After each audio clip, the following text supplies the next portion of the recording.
Hooray! We should be live everywhere.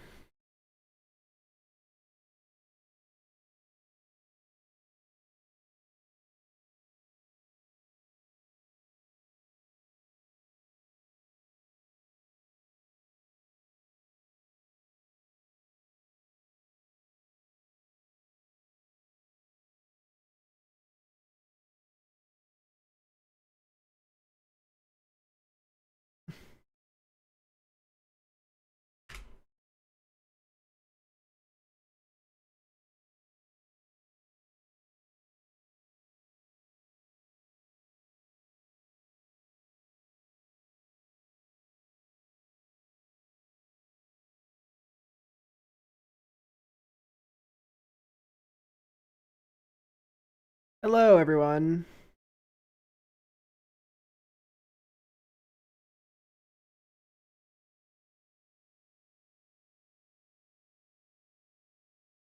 Oh, I did not finish the out. Yes, I did win game 3. The prediction's done from last stream yesterday. I forgot there was a prediction live. I was like, why do you have the prediction badge?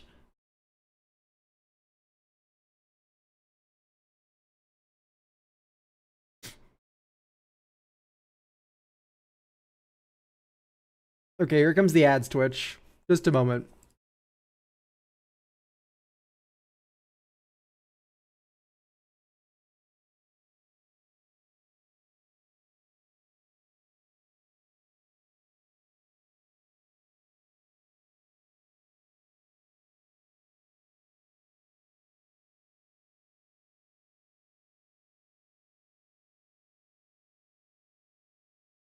All right, let's get all the things open. We can do our daily games, and then we can do other stuff like deck reviews. Speaking of deck reviews, if you're joining from like a Twitch notification, this will be the last week. They're up right now. The slots are up. This is the last week where the slots are $35. They're going up to $40. Elkflation is happening.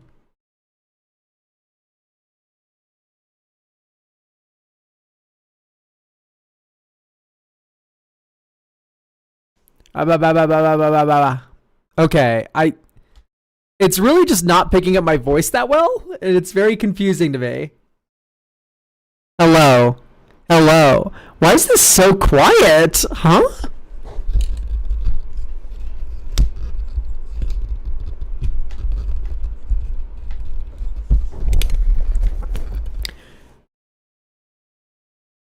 Hello. Hello. Hello. Ah, ba, ba, ba, ba, ba, ba.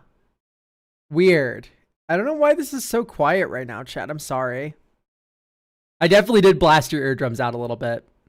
See, look, like it's freaking out. It just doesn't know what to. Okay, there. Like, why is this so weird? Microphone settings. It. Holy shit! It was using my fucking. It was using my webcam.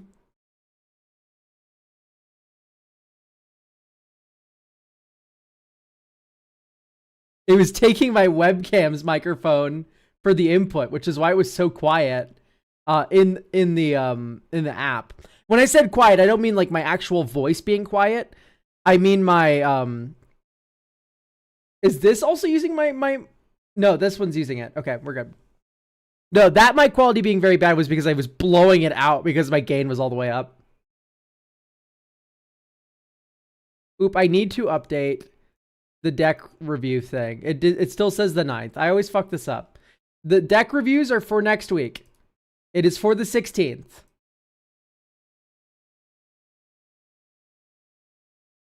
It is for the 16th. All right, great. So let's do our daily games. I've already ad blasted Twitch, right? Pre-roll should be off. There we go. Yep, pre-roll's off for an hour. YouTube, we're live. YouTube, we're live. Okay, we're live everywhere. Great. This is working out beautifully. Let's play our daily games. We'll start with the AMS Randall hard mode play daily. This is the new Edge of Eternity's questing beast.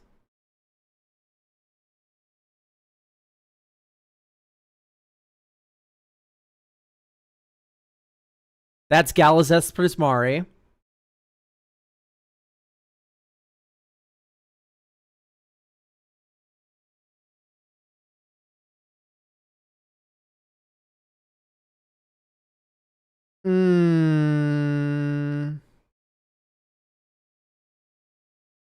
If this is like the one thing that's like the fires of whatever, the furnace, the one red enchantment that doubles all damage, that could see more play.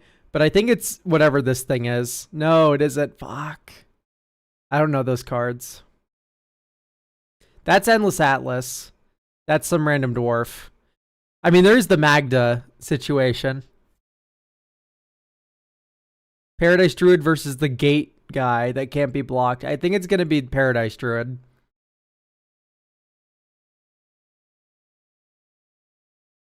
Reckless fucking Fireweaver. Yeah, it's Reckless Fireweaver. New Final Fantasy card.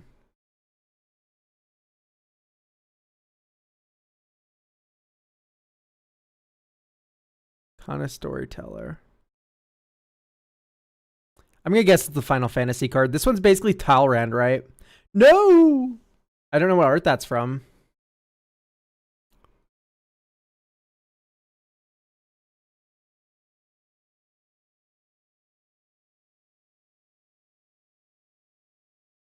This card's kind of mid, I remember.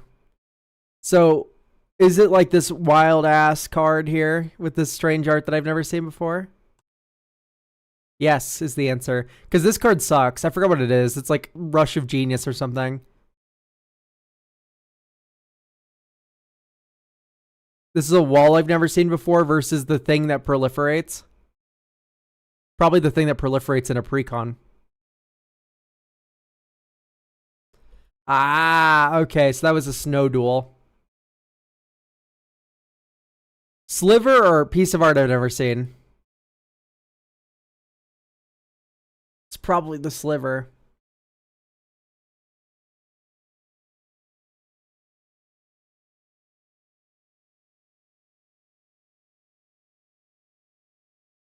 Okay, Devour in Shadow. Yeah, that card's not that bad.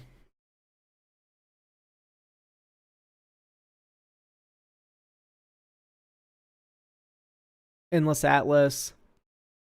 Yeah, the Denizen versus the Paradise Druid.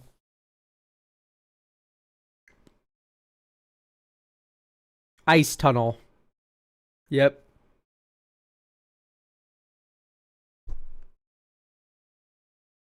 Yeah, Blast of Genius versus... I thought it was going to be a Final Fantasy creature, but I didn't want to guess that. Yep, the Proliferate one.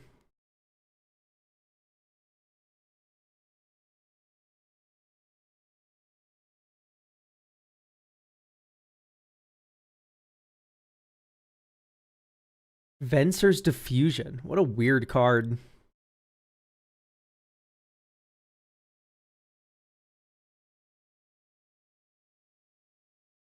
Ooh. Kickeer. Nope.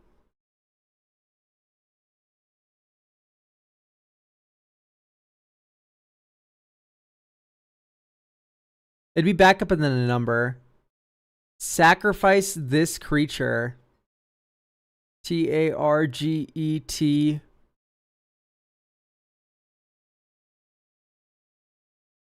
Pay an amount of mana, sacrifice this creature?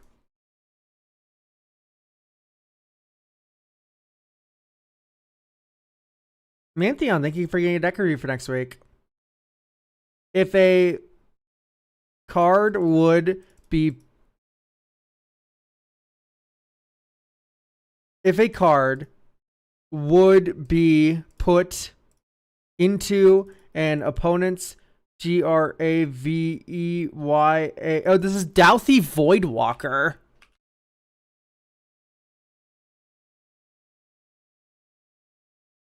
You exiled instead with a void counter.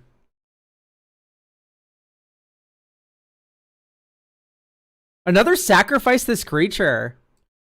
Dink dink, sacrifice this creature.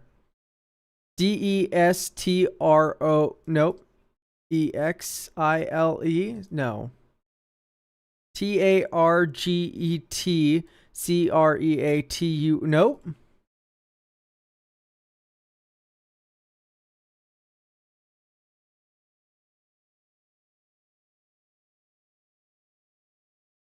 So you have to tap it, pay an amount of mana, and sacrifice this creature. Target P player. Discards.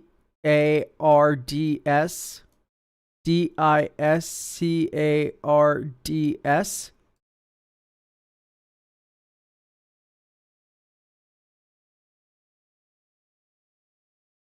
It could be target player discards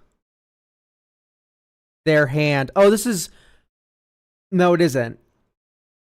It's not Jace's Archivist or discards their hand.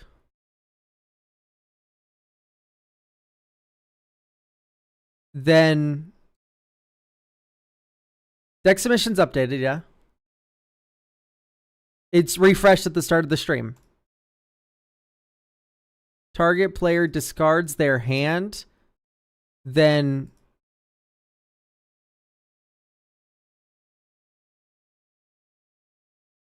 RETUR. No.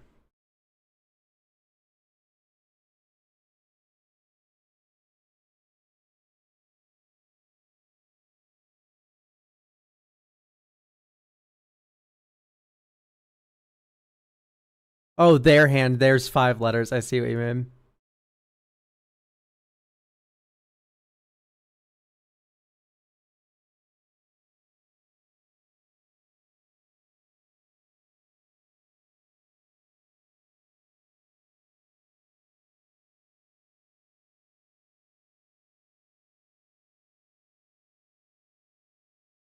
SACFRICE. No.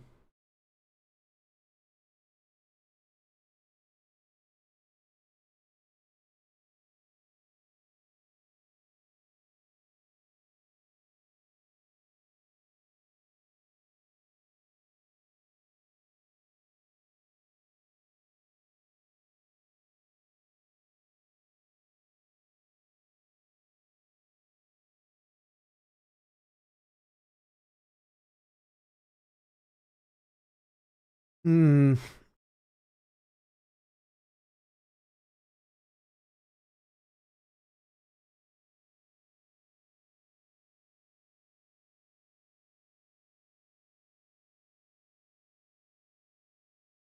This isn't destroy. DESTRO.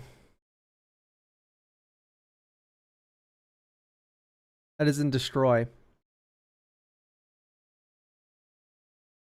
This is target. TARGET. PLAYER.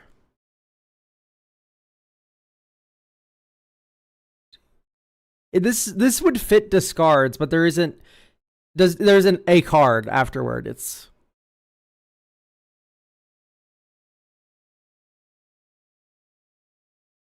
CREATURES.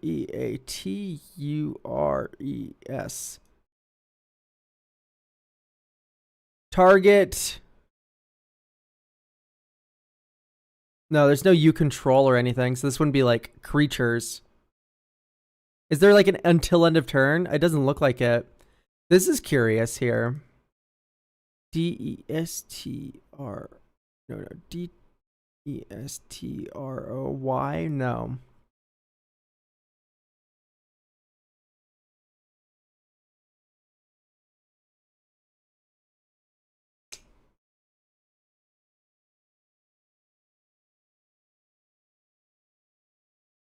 It's tough. SACFRICE. No, it's not sacrifice it.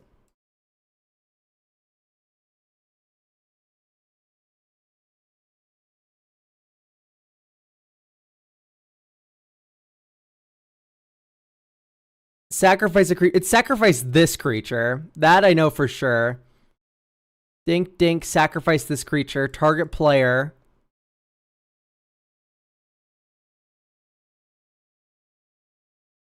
Or at least I think this is target player.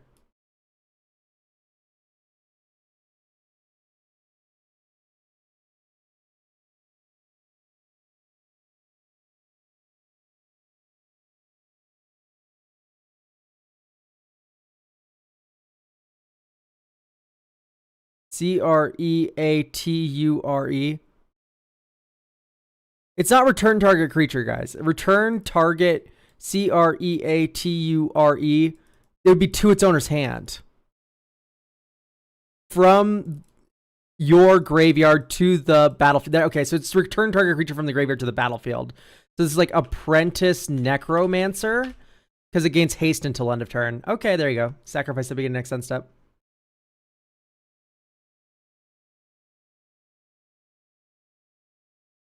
Yeah, sacrifice it at the end makes a lot of sense then. Because that's what I was reading here, was sacrifice it. Which doesn't make any sense, because I was like, why are we sacrificing it if we're targeting a player? Like, that doesn't make any sense.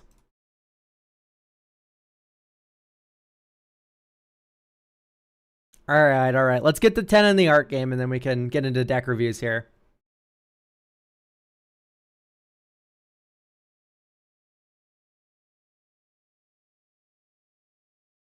I have no clue. Flame Whip. Correct, it was Fire Whip. Wait, what?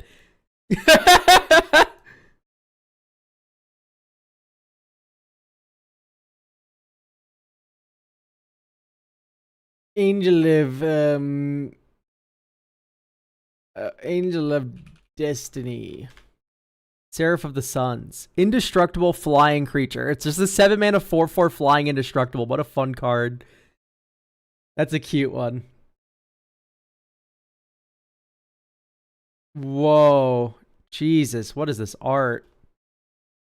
Exalted Sunborn, like alt art or something? Okay, it was Exalted Sunborn alt art.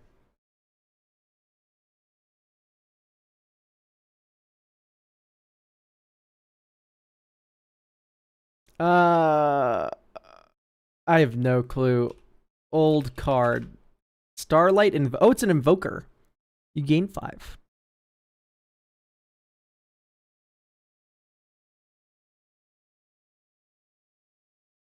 Ooh, it's Mesmeric. Interloper. Hypnotic Grifter. Noi, thank you for getting a deck review for next week. I feel like viewership on stream has been lower recently, by the way. I just don't know why. It feels like I've been averaging like 80 to 90 viewers. Like, the stream did just start. We've only been live for 20 minutes, so maybe I'm just like overthinking it. Changeling Centaur. Leaf Dancer. It's just a forest walk creature. That's an ugly ass centaur.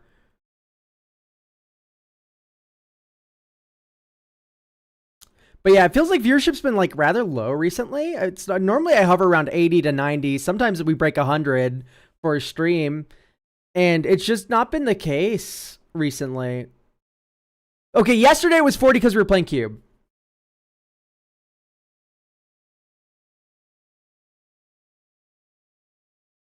$40 was because we were playing Cube.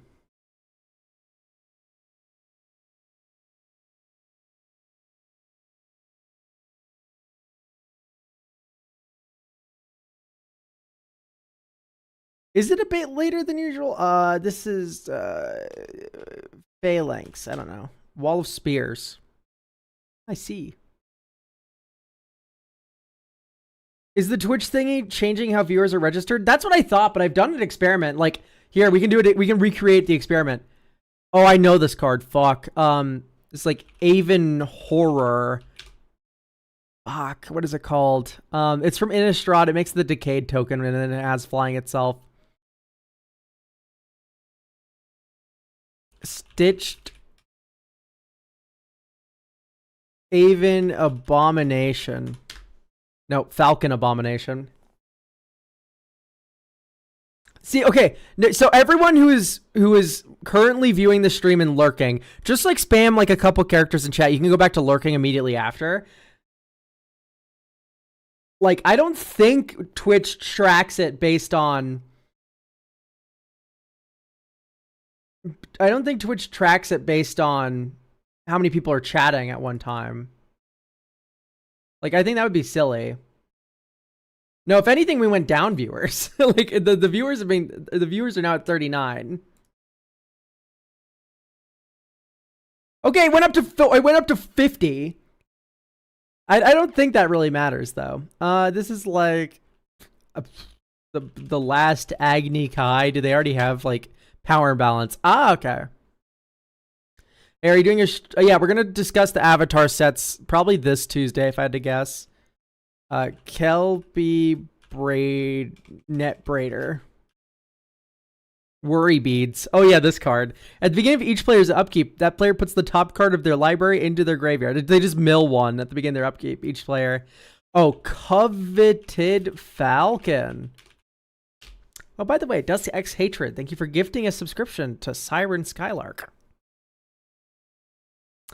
Oh, this is also from MKM. Thirsting Alley Lurker. Alley Assailant. Yep, sounds about right.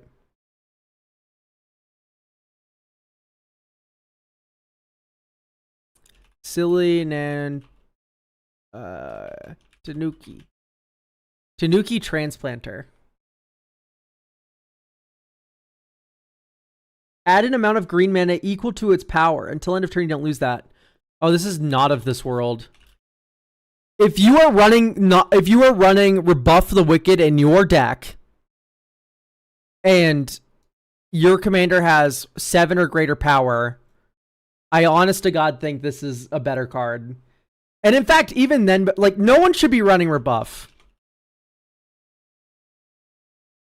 I think this card is unironically... I see the random Scryfall redeem, by the way. Carrion Feeder, nice pull. Damn, the Junji Ito one's up to $40. Anyway, Rebuff the Wicked is so bad. And the fact that this is commanding $5 is absurd. Helios also redeemed random Scryfall card. Phineas! Ace Archer, I wanted this card to be good so bad. Rebuff is awful. Not even Reprieve. Blacksmith's Skill is better. Target permanent gains hexproof and indestructible until end of turn. Like, if something is targeting a permanent you control and you give that permanent hexproof, this counters the same spells that Rebuff the Wicked does, except Blacksmith's Skill works against Abrupt Decay. It also works against board wipes, like Austere Command. If Austere Command goes on the stack, Rebuff the Wicked does nothing, but Blacksmith's Skill does everything.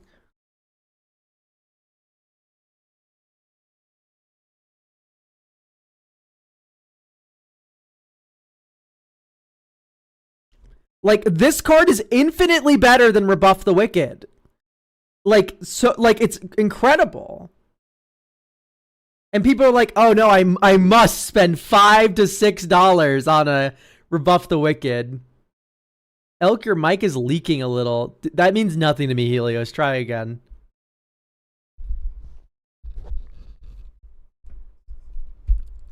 Does Restoration Magic work about the same way?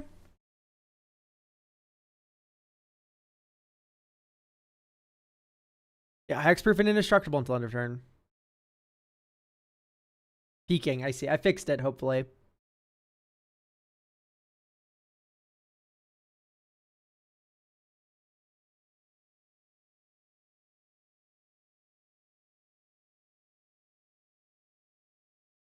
Yeah, but like hexproof also counter spells.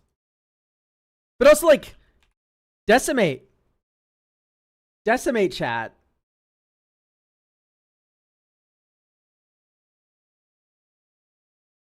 If someone is decimating something, Rebuff the Wicked is good if it blows up more of your stuff. But where it sucks is if Decimate is blowing up your opponent's shit, then you kind of want it to blow up your opponent's shit. So this is the one instance where rebuff is better, but it's also still simultaneously worse.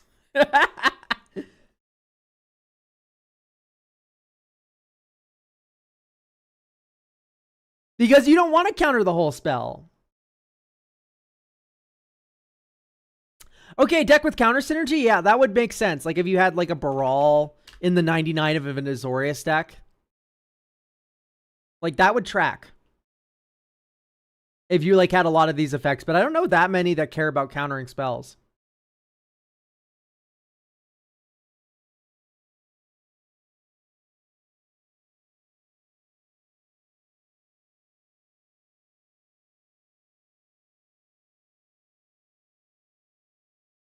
We champion.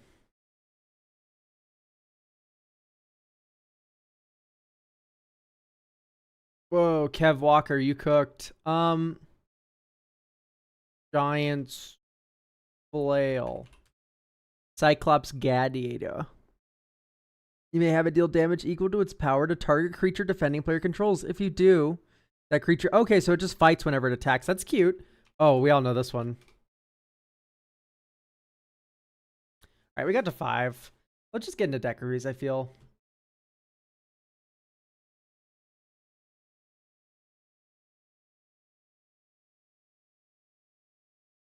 All right, we're going to start off here with a deck review for someone who's not going to be present.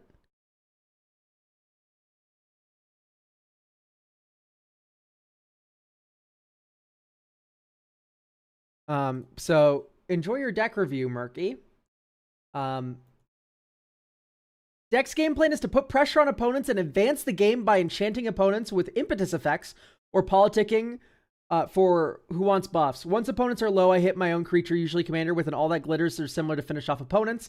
Backup against creature light opponents is to Voltron the commander. No budget restrictions. I proxy. The only card restriction is to keep it bracket 3. And no Smothering Tithe. My LGS is mostly full of players using very high bracket 3, low bracket 4 decks, and I'm struggling to keep up. And it can also be difficult for me to use the impetus-like effects without king-making, albeit that's a little bit more of a skill issue than a deck issue. Thank you, Constrictor Vic, for getting a deck review for next week, by the way. I like to be able to hold my own a little, dipping into a bit of a higher power level without actually dipping into bracket 4. Okay, so here's my opinion. Mazzy's really good with curses, and there's a lot of very strong curses in white. Mazzy, whenever an aura is put into your graveyard from the battlefield, exile it. Until the end of your next turn, you may cast that card. That works for curses. So I see you already have Curse of Opulence. Do you already have, so you don't already have the, I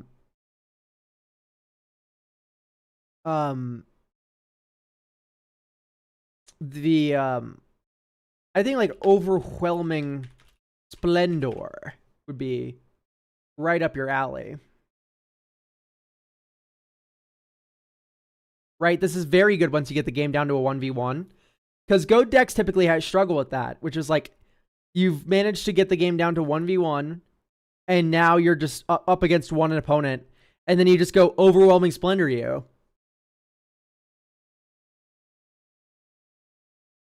Also, okay, this is another thing. I think your removal is just a little bit subpar. Banishment's 4 mana, Cast Out's 4 mana. Like, you're basically spending an entire turn removing something. No, not Dawn's Reflection. Don't run Dawn's Reflection. Overgrowth is great. I would probably rock if you wanted to run... Yeah, so you just have all these flash enchantments that are like 4 mana, and you're wondering why the deck's too slow.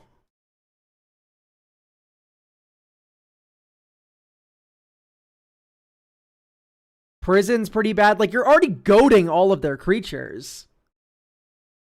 So why are we ghostly prisoning when we've already goaded all the scariest creatures? Enchanted Land has Shroud. One of the strongest things you can do is untap lands that have enchantments on them. So maybe we should upgrade your removal package and your aura ramp package is what I think. Banishing Light's pretty subpar. We can get you hooked up with some really good options here.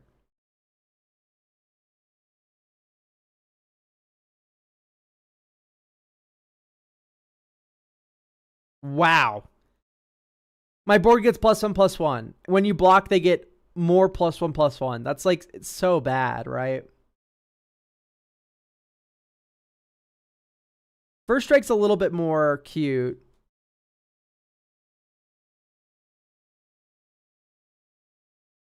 In Flash, your creatures get +1/+1. Like, there's just better auras than this.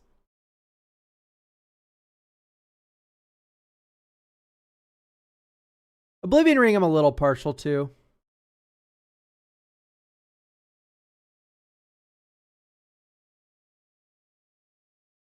Frenzied Fugue's fun, which is why it's staying in. Okay, so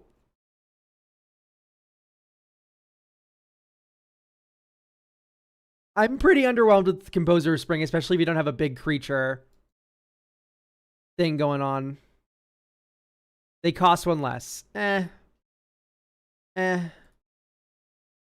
Yes. Yes. Of course. Yep. No. I don't like the cost reducers. Like, let's just not. No cost reduction. Let's just actually just run cheap cards, is my opinion.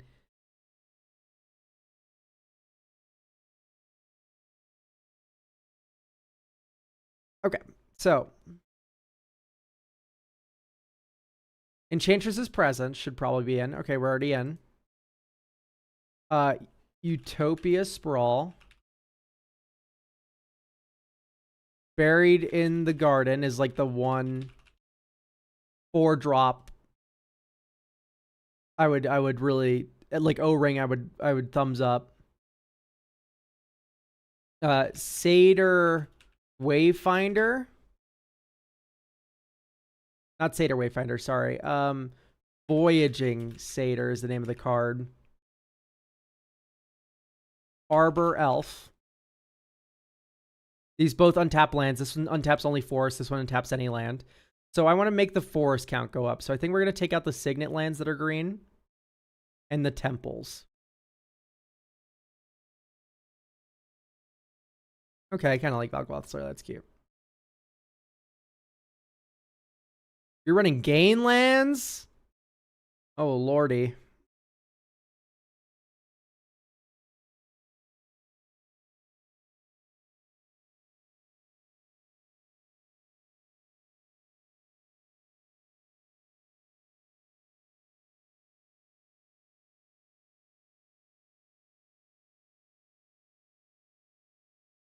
All right, type forest.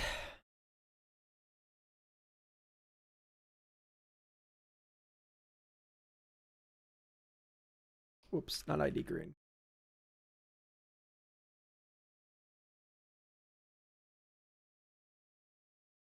We can maybe get away with like a more basic heavy deck and then run the untapped if you have basics lands.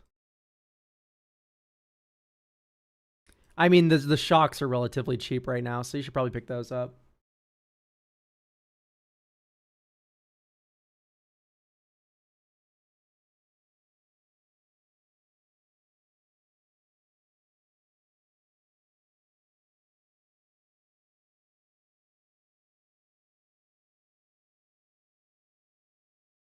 In a life gain deck, like incremental life gain deck, I kind of like the gain lands. They're kind of cute.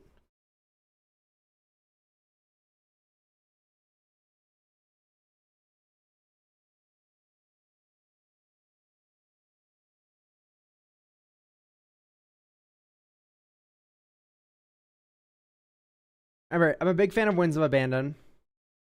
Already in. Beautiful. I love when people just like already run good cards. It really makes me happy. All right, so Fertile Ground's already in. Utopia Sprawl. Wild Wolf or Willow Wolf Haven.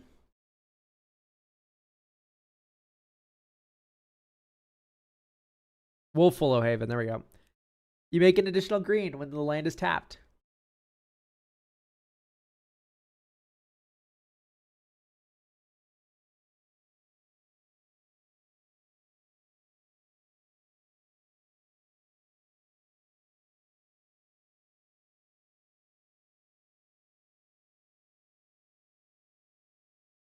All right. So a few more cards here. So more removal, but specifically cheaper. I like Journey to Nowhere. You already have Grasp of Fate.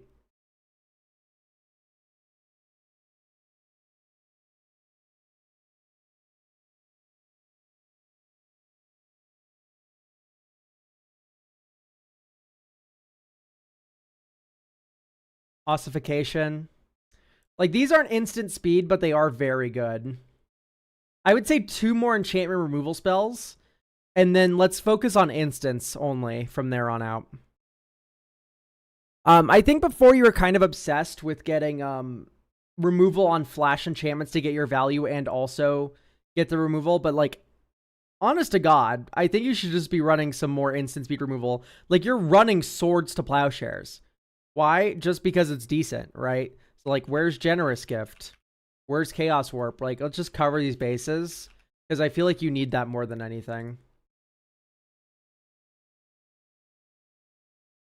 Like, just run the suite of 3-drop removal. Welcome to Naya. I don't really like Stroke of Midnight, because when you stroke it at midnight, you can't destroy lands.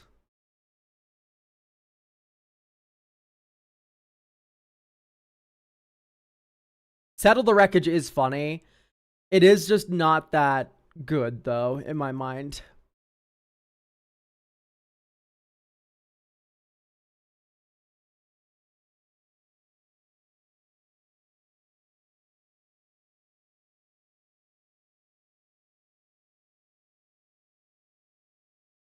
Maybe run something like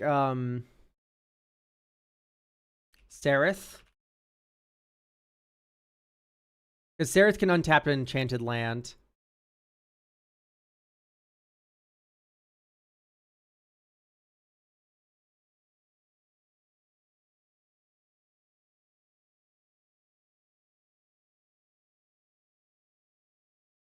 One additional mana.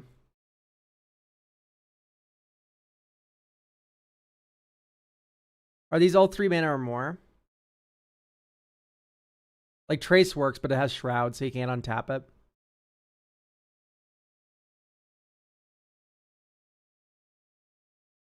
Yeah, it's just Wolffull Haven, and that's about it.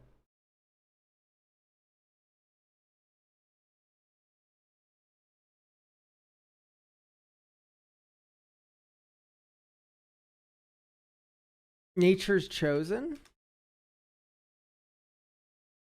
That's enchanted. We're not creatures, chat. We're trying to enchant lands and make them tap for extra mana. Dreamer, you don't understand. If you have Arbor Elf and then you enchant it and then you also have an enchanted land, then you could untap that land again. It's like, no, let's not do that. That sounds like one too many hoops.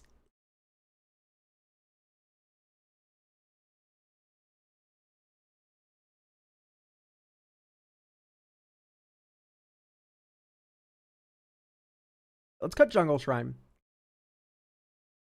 It untaps a land. Am I stupid? I see tap enchanted creature. Okay, that's cute. You do still need a creature you want to enchant with it. And also, yeah, like Wild Ghost Guardian. I want to add in Desolate or Isolated Temple. Preston Garvey. Deserted Temple? It is Deserted Temple.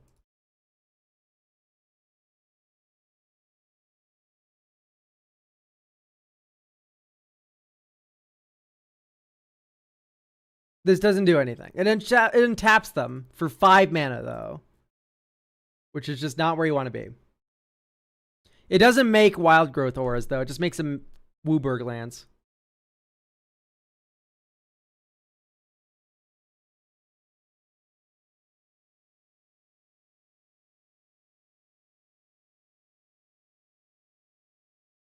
What's the name of the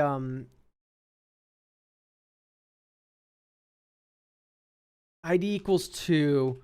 O destroy. O indestructible.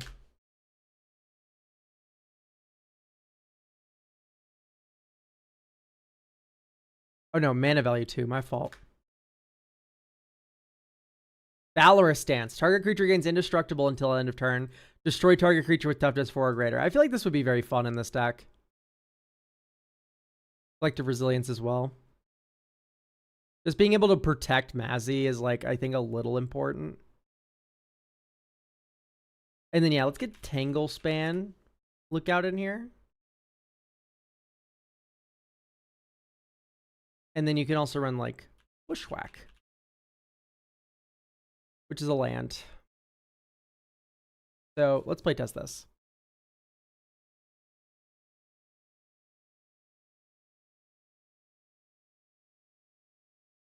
We're Spirit Dancer. Here's Bushwhack being a land, by the way.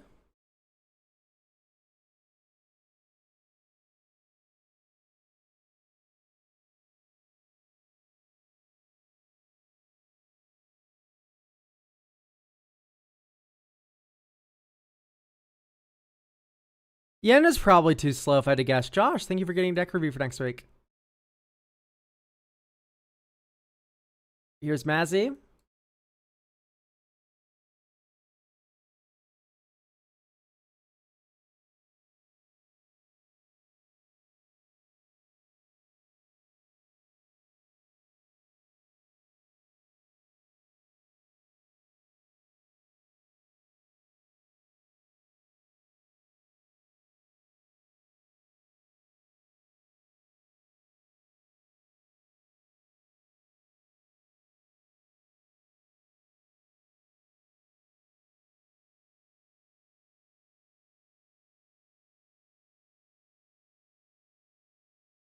This is another big issue, actually, that I'm identifying right now as I'm playtesting the deck.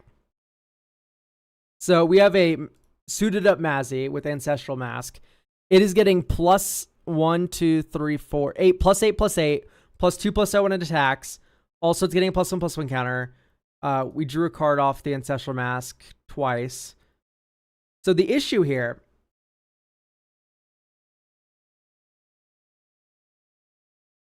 No, what do you mean no evasion? This thing has trample. Whenever an enchanted creature attacks one of your opponents against +2/+7 against evasion's in, we have evasion built in. Evasion's not the point. The point is fragility. Like, we just tapped out there. We can get blown the fuck out by removal, as Auras is one to do. So I think, okay, hang on, let's not do Journey to Nowhere. Like, we have some protection spells in, but I think just like a Cutzel. And you're kind of off to the races. You can't cast spells during my turn. Back off, bud.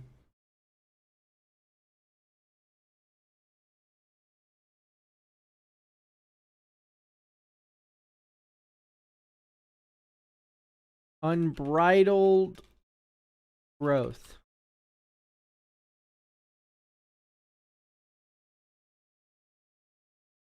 Unbridled Growth is 1 mana to draw a card with Mazzy on the field. Oh, I guess so, because you go enchant a land and then you can sack it, and then enchant the same land, sack it, because you can keep sacking it repeatedly. I mean, that's something to consider for sure. I don't know if it's necessarily what this deck wants to do, because we're not necessarily just looping the same auras all the time. We're kind of just making our opponents kill each other.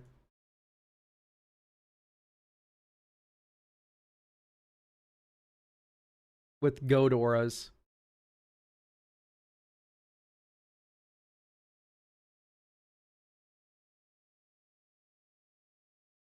Tempest Technique's funny. I don't know if we're necessarily storming off during our turn, though.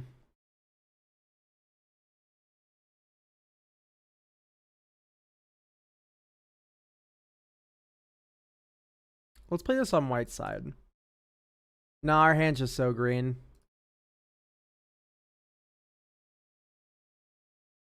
Okay, this is not a failing of the deck.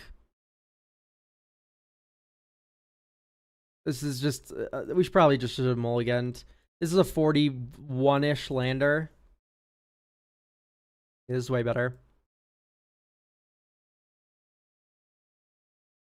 Oops, we regret to draw our opening card.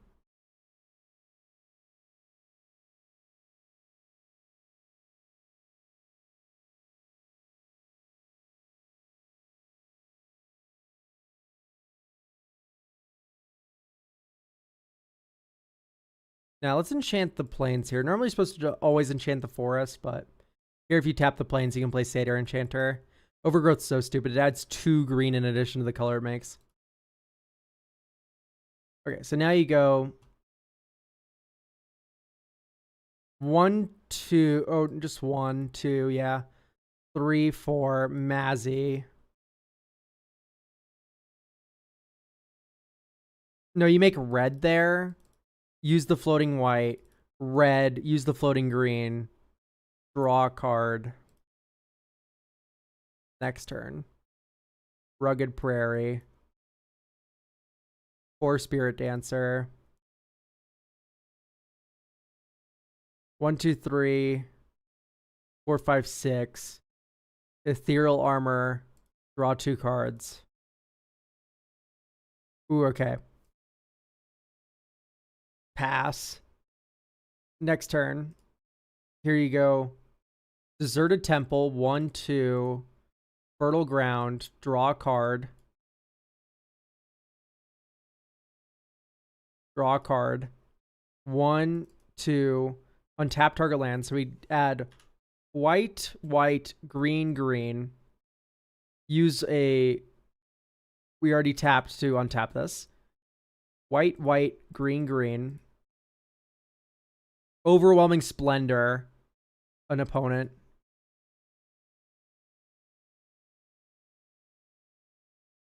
Draw 2. This now taps to add 4.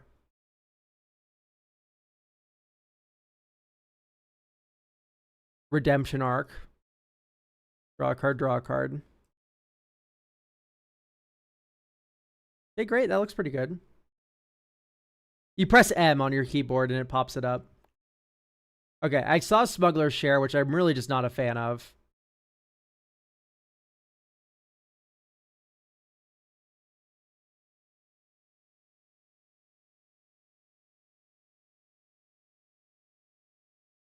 Type Aura Ogode. We already run all of them? Yeah, we do.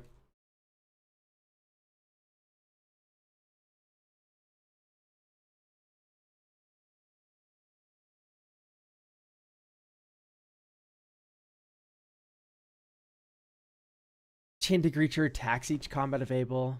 +2/+2 enchants each combat of Able. Yeah. We finished that album, everyone. Think of the album.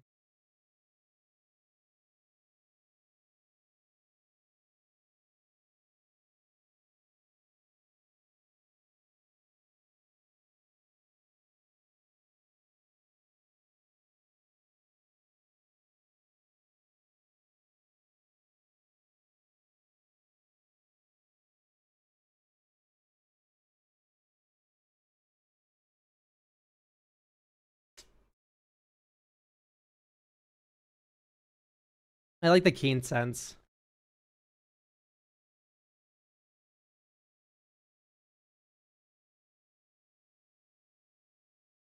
Is it like Spirit Link? Whenever enchanted creature deals damage, you gain that much life. It doesn't give it lifelink. When it does damage, you gain that much life. That'd be pretty funny, right?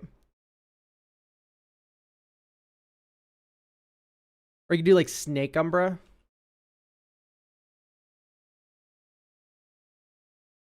Deals damage to an opponent, you may draw a card. Oh no, it gives it that ability though.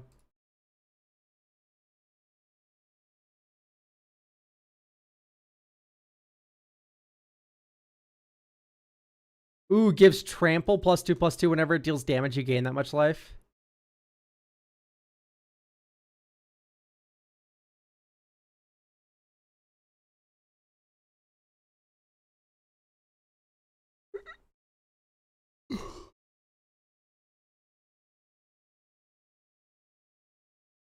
Windcrag Siege, why? Does that work with auras?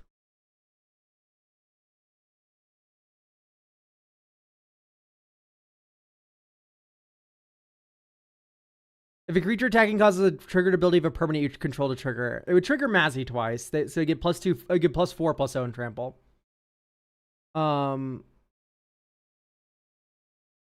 Whenever it attacks. Okay, okay, I like the Windcrag Siege. That's a fun suggestion. Definitely better than Spirit Link.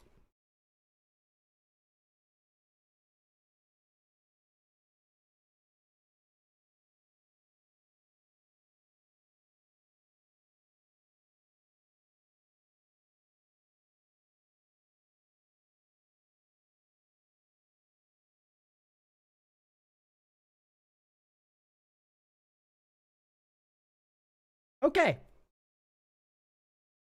I think that's Massey done.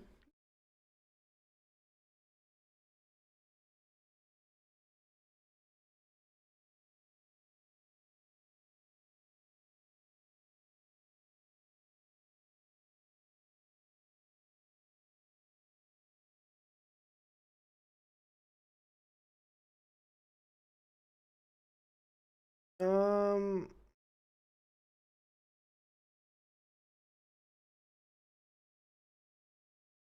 I have a DM from this next one, or I have a the entire prompt just says I will, I promise.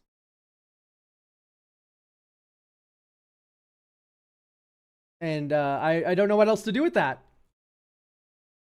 Cuz like, did they DM me? I don't know. I'm looking through my DMs.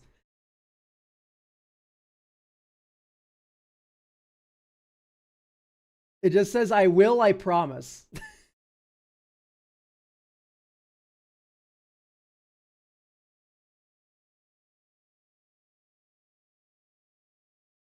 Oh, this is Mantheon. Okay.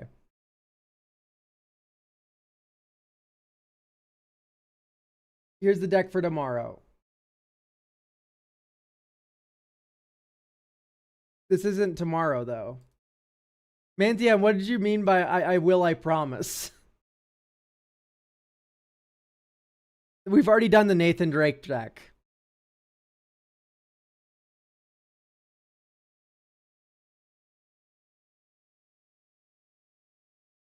Like, we have Mantheon here, right? I'm able just to ask you. I sent you both decks in my Tuesday request. I see. Oh, okay, yeah, I forgot. We've made it as confusing as possible for no reason. Mantheon Tuesday. Sunday's deck. Here we go. We found it. We found a chat. We have Ariet the Beguiler.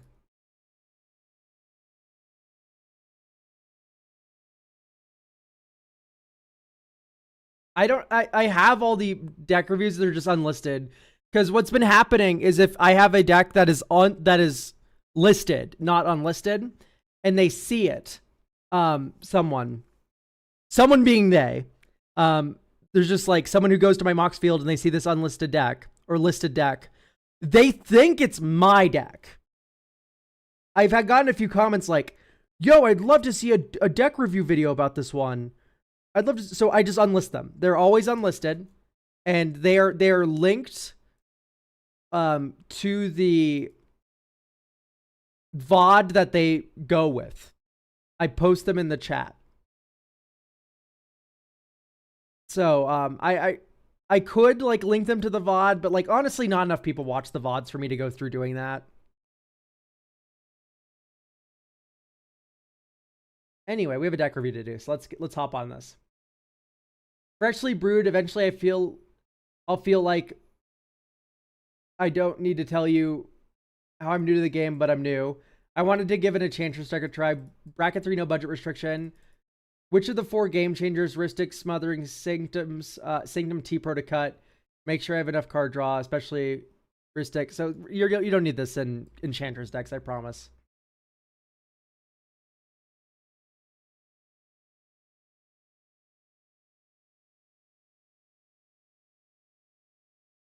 All right, so whenever an aura you control becomes attached to a non-land permanent opponent controls with mana value less than or equal to that aura's mana value, gain control of it for as long as that aura is attached to it. Wow, that's very strong.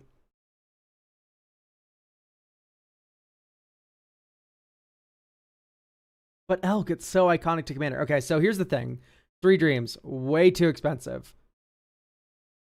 Retether, fine. Replenish, fine. Asinine Antics, great even. You steal all tokens. They are 1/1s, but that's fine. So I am utterly blown away that you do not have Entity Tracker. Whenever an enchantment enters, draw a card. Like, let's get on that.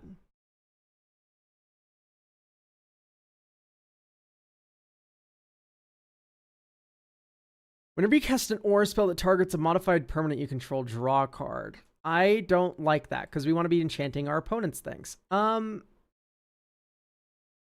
may create a copy. Becomes attached. Okay, that works.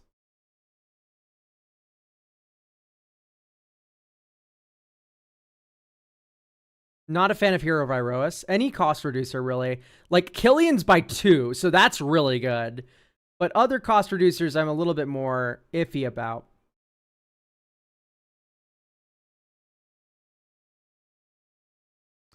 Yeah, if the person you're stealing from dies, it sucks. Like, you don't have to tell me that theft effects suck. I know. I'm well aware of the plight of theft effects. Yeah, I do not like the ramp package you're running.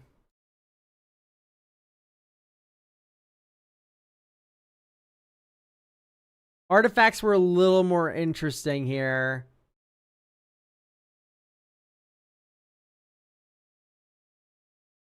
Okay, pretty good interaction.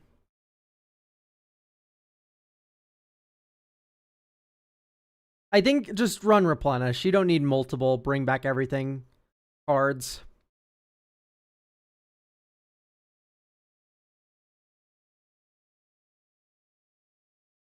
Pearl Ears has affinity for auras and for enchantments, though.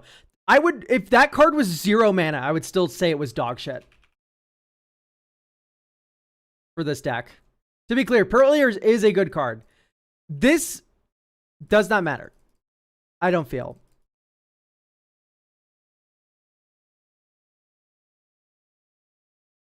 By the time we're here, we've already stolen like 3 things.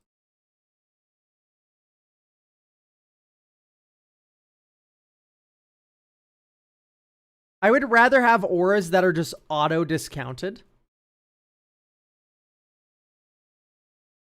Like, Gift of Doom is really cool because you go 3 mana for it, and then you can steal a 5-drop or less. Like, that's interesting to me.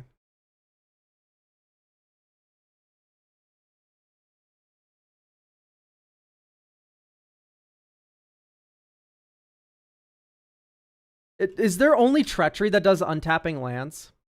Yes.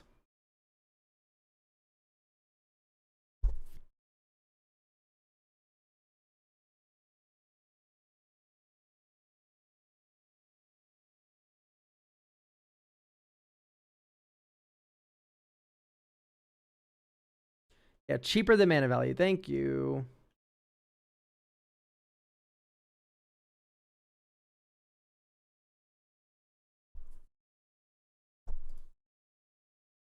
Type aura.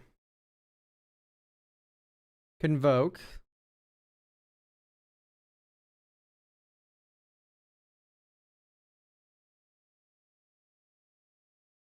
Surge, but it nerfs it.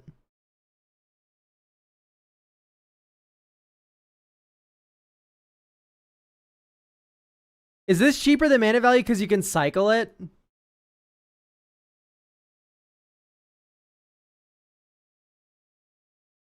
Yeah, the answer is yes. Are you shitting me?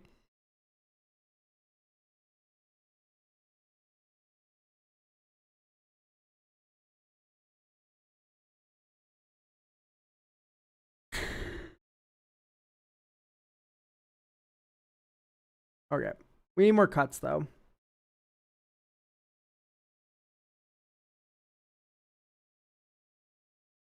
Okay, I kind of like Sphere of Safety. It's like the one...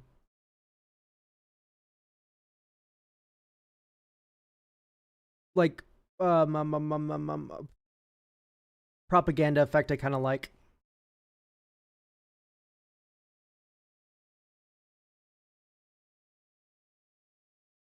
Why are we doing Opalescence? We're Nora's deck. Enchanted Evening. That goes infinite with Ondu Spirit Dancer, I guess. Like, I just don't know if we need to do that. I just don't think we need to. Unless you started doing parallax wave stuff to like ban creatures from the game, I don't think you need to be doing all that BS, you know what I mean?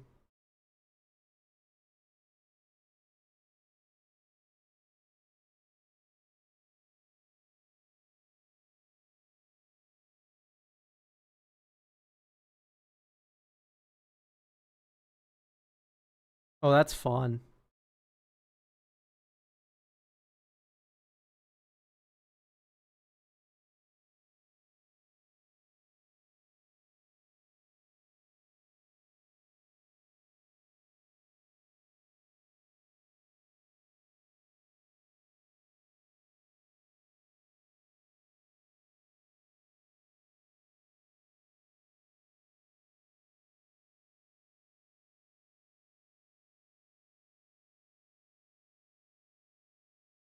Probably idyllic tutor.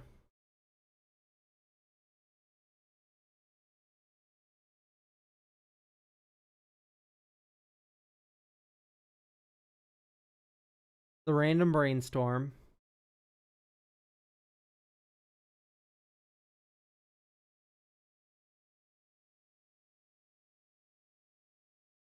Return to the battlefield, then return gift, attach that creature, you re-steal it. Okay. I mean, I think gift's a little bit fragile. And the only reason is because Ariet's... If Ariet gets removed, and then the creature you control gets removed, like let's say in a board wipe, it returns the creature to the battlefield, and then it returns the gift attached to that creature, and then they just get to keep it. I also don't like the Daybreak Coronet. That's a little bit too narrow.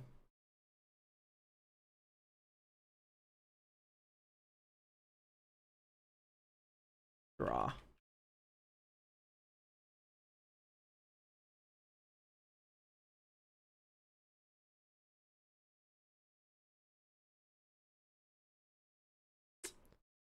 I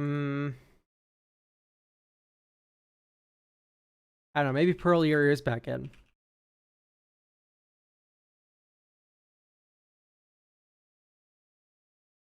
Sure.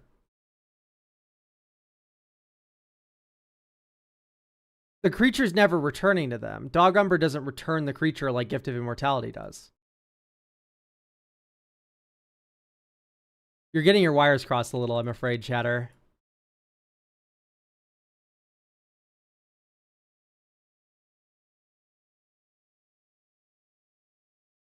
I don't think that's that big of a deal.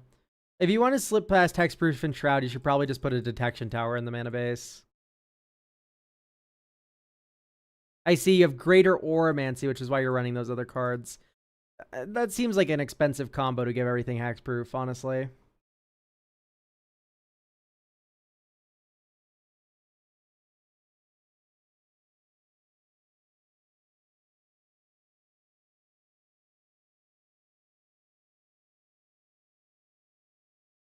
So he's stolen one creature.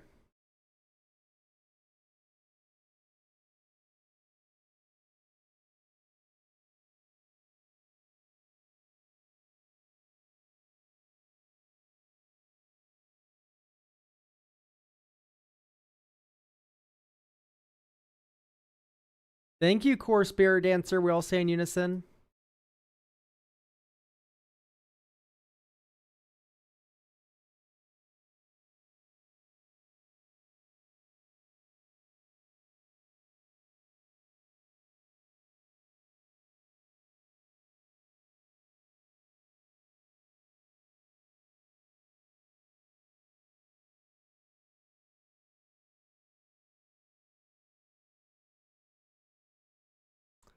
I think I'm going to go out with Farewell. It's a good card, but like, we have two Raths here. They're both a lot more synergetic with the deck.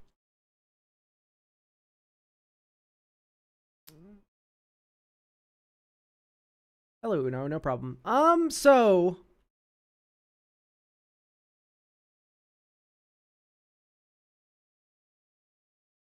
like, I do want to run solitary confinement. It's just a matter of like thinking about how to do it. Alternatively, we can like Court of Vantress.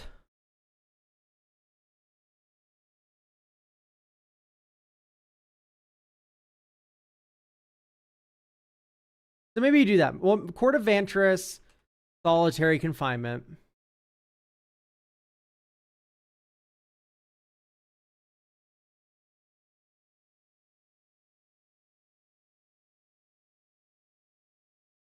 Cut like hateful Eidolon painfully.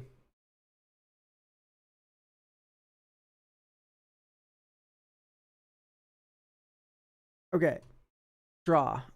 Flooded Strand. Surveil. Meticulous Archive. Surveil 1. Indestructibility. Probably don't keep that. Next turn. Sunken Ruins. You're pip screwed because of the filter lands. Windswept Teeth. Type Plains.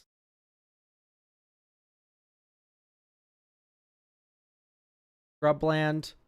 1, 2, 3. Earlier. There's Sanctum. 1, 2. Dink. White, black. Killian. Next turn.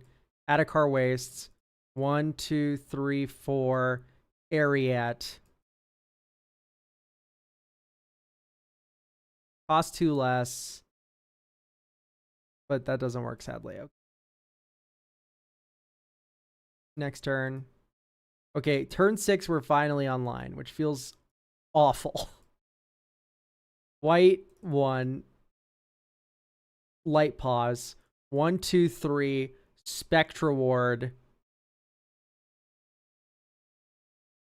Okay, should probably be running Nerd Rage.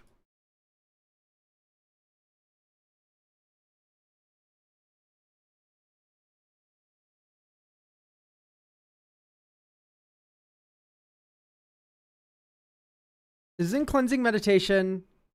Destroy all enchantments, and then if there's 7 more cards in your graveyard, instead destroy all and then return all cards destroyed this way. I mean, it's a fine card to like reattach all your auras. I mean, if you wanted to really reattach all your auras, though, without having to like jump through so many hoops, you could just run Arden.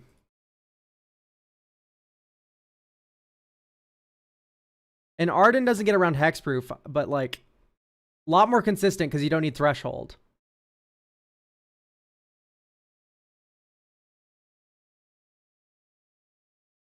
Probably just gonna get rid of Rune of Flight. I like Sustenance more than Flight, I think. All right. I think this is good to go. The only other thing is like maybe like Archon of the Wild Rose. This is something to consider.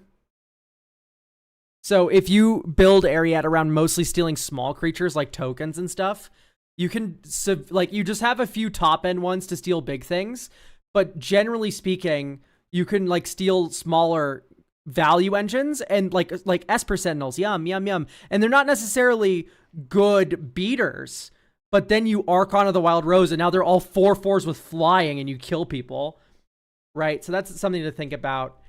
Maybe some more counter magic is another thing to think about. So like, you know, fear of imposters, us, you know?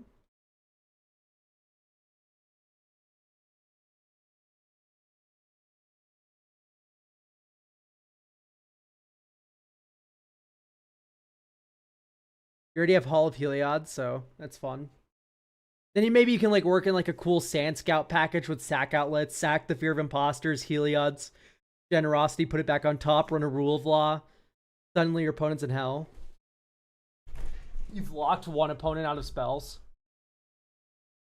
That's probably getting a little too cute, though. But the Archon of the Wild Rose is actually, unironically, probably funny for this deck.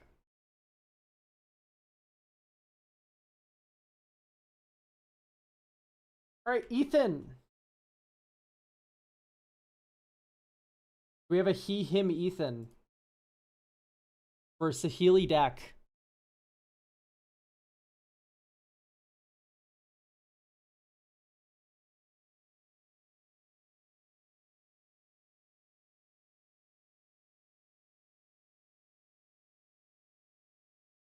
All right. While we wait for Ethan, is Josh here? I will not be at the stream. Happy to just watch later. Okay, that works. So if Ethan's not here in the next like minute or so, we can hop to Josh's review here. E-Monster, I am here. Are you Josh or Ethan? I imagine you're Ethan because you're E-Monster.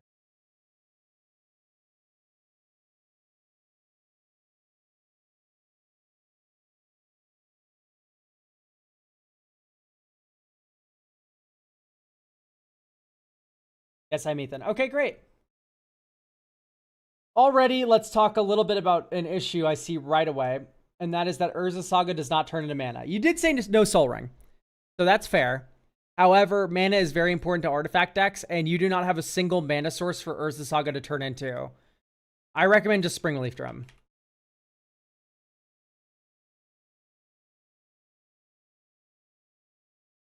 I mean, you also didn't give a budget restriction, so like, hear me out. Like, Chrome Mox is $1 million, but it's also a good way to turn Urza Saga back into mana. But some people feel weird about Moxen, but you should at least be running Springleaf Drum. So that way you don't get destroyed by mana.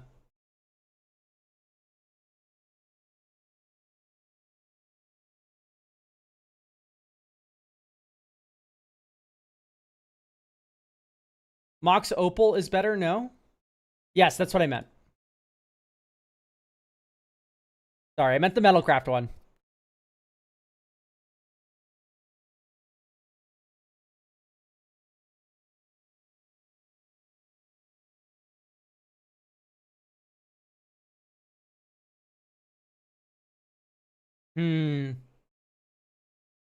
So the goal here is that we're blasting station comboing.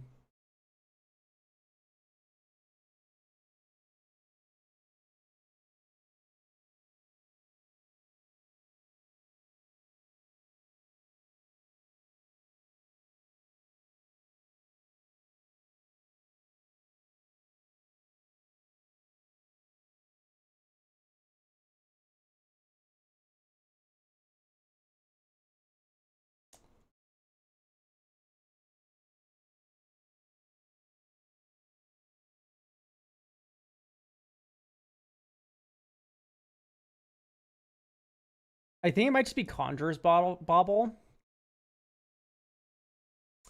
Ah, the only thing is that's very good with the stations, isn't it?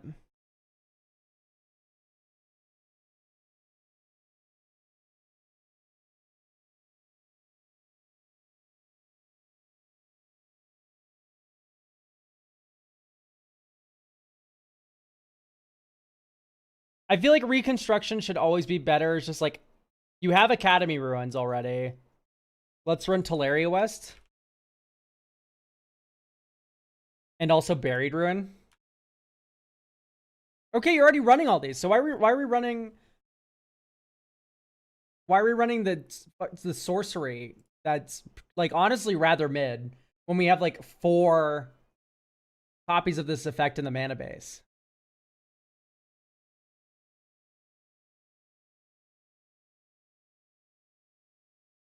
Like, I think you should just be relying on the Scour for scrap and then the 4 lands that you have to do that.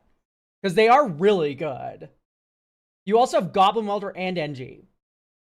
And Emery, right? You have Emery too? Yeah, you have Emery too. You have like 7 or 8 cards that recur artifacts, and you're like, let's opt for also a dogshit sorcery and another dogshit sorcery. Like, I feel like that's a little too lost in the sauce in terms of like, let me protect my stuff. Like, if you find people blowing up your artifacts all the time, you can just run Padim. Like, Padim is right there. Give your toys hexproof.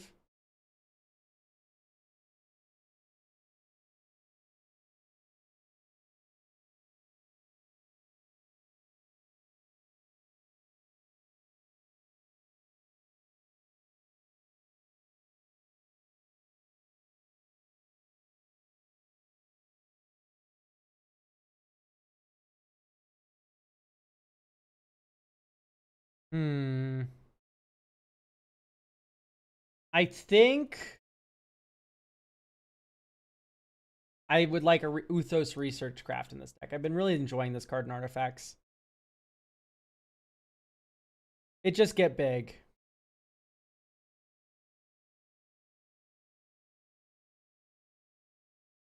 It just get big. It's big, it draws you cards. What more can you ask for? It starts drawing you cards after Station 3. So, and then eventually it's huge, and then it kills people.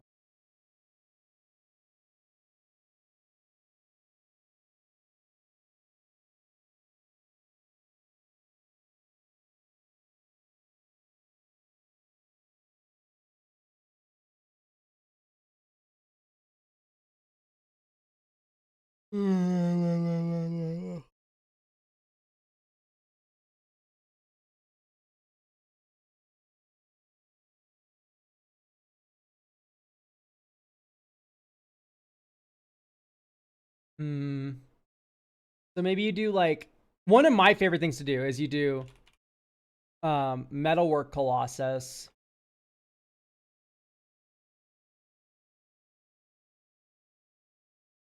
And then you do Smelting Vat. And Smelting Vat, sacrifice another artifact, reveal up to the top 8 cards of your library. Put up to 2 non-creature artifacts with total mana value less than or equal to the sacrifice mana value. It's 11 mana value, so you get to flip top 8 and then look for 11 mana value or less of artifacts. And then just put them into play.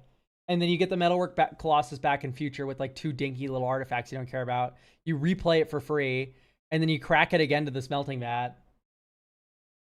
Which is just super funny. Or you can like replay it with Emery, right?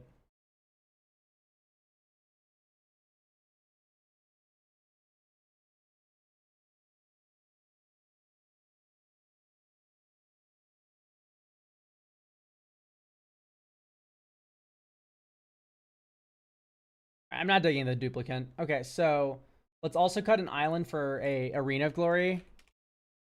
You just need to run this with Duretti in your deck. Like, Arena of Glory and Duretti are just so perfect together. You don't need a single other card in this deck for Arena of Glory to be good. Just giving Duretti haste, giving Metalworker haste, giving Blightsteel Colossus haste. All dumb.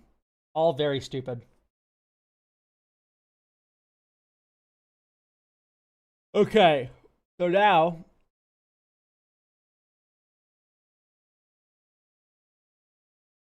I think maybe you add Leyline Axe. It just gives +1/+1 double strike trample, and you can start the game with it on the board.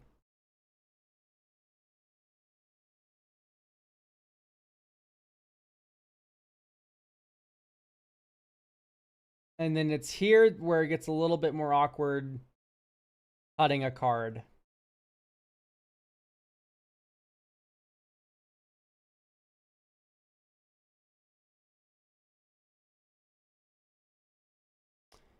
Oh, Vanillic looks funny though. Wait, you can't cut V-Click.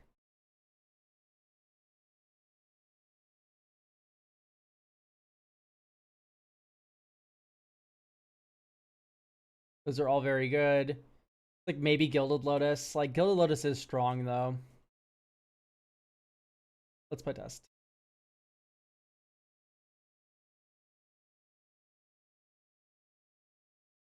The Healy is here.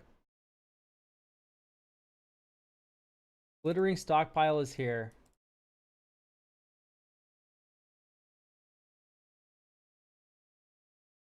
Pass. 1. Ding. 1, 2, 3. Intuition Pile. Station.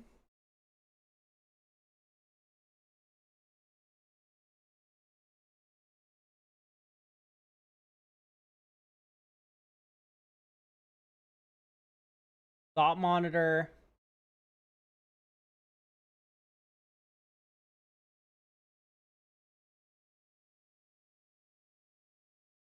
Metalwork Colossus. Nah, probably not.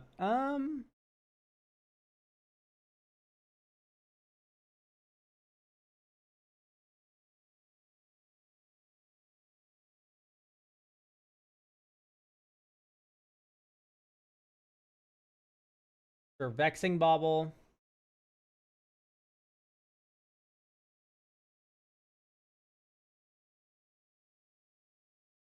Fairy Dream. Okay. Chat. Oh, wait, no, we only get 3 cards. I forgot how this card works. Close and shuffle. Vexing Bauble, Thought Monitor, Grinding Station. Which one goes to my hand?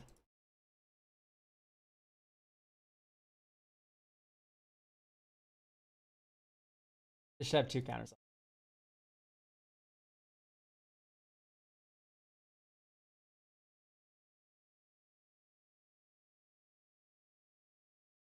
Which one are you putting in my hand, chap?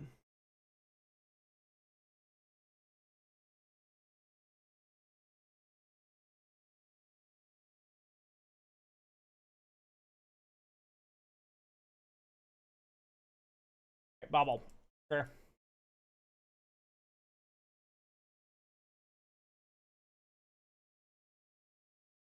On your end step, I activate Saheeli. Make a copy of the Glittering Stockpile. Next turn. Alright. Otawara. Glittering Stockpile. Vexing Bauble. We'll probably just tap this one for Vexing Bauble, actually. Now, let's just make this a Joy Return, I think. You can't if you play the Vexing Bauble, though. So yeah, let's just make this a Joy Return. Then you pass. And then you go Dink Dink, Academy Ruins. Put the Grinding Station back on top of my library.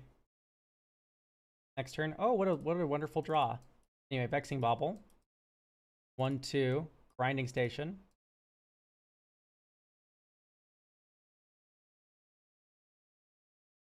Blue red. Copy the Vexing Bauble. This triggers. Oh, artifact came into play. You may untap it. So tap it first time. 1, 2, 3. Untaps. Pass. Dink. 1, 2, 3.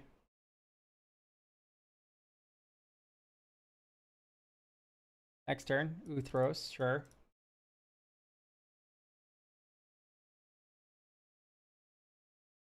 Stack this for 4 mana. 5,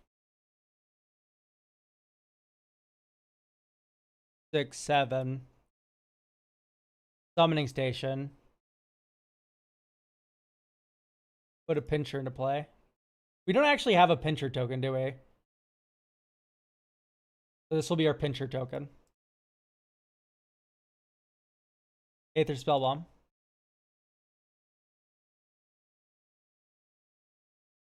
Bounce your thingy.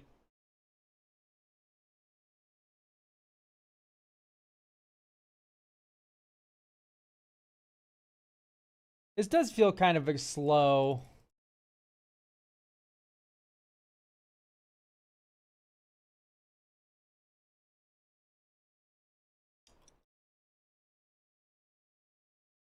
I think you go like Eternity Elevator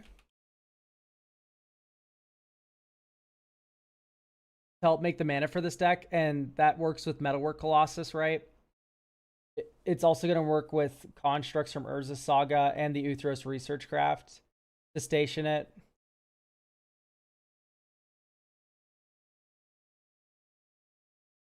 Greatest power, greatest mana value among artifacts. Equal to the number of the greatest artifacts. Okay. Yeah, that works out pretty well. So yeah, probably Eternity Elevator. And then you might want to run like Phyrexian Metamorph. And Sculpting Steel. To copy Grand Dynamo.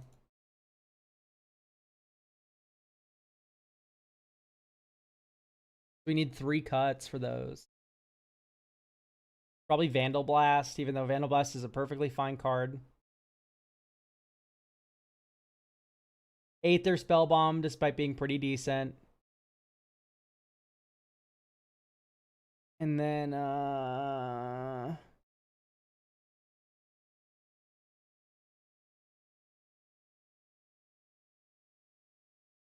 Factor Fiction.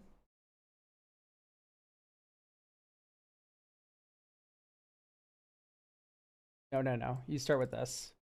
Because you want to be able to turn to Saheeli.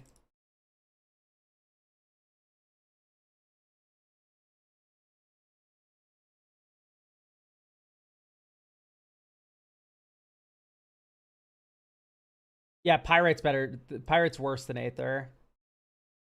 I mean, it sucks because they're both pretty okay. Because like one permanently removes things like Luris and elves. Why not cut Blasphemy? Blasphemous Act? Huh? Why cut it? Can you give me a good reason to cut it?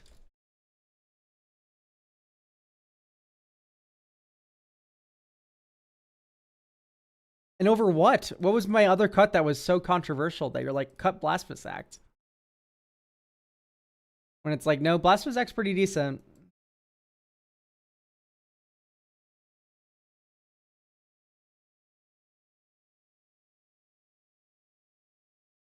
Here's my cursed mirror.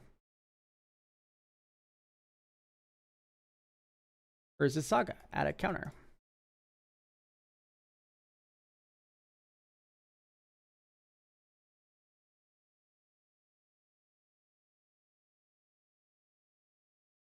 All right, pass. On your end step. Copy the cursed mirror.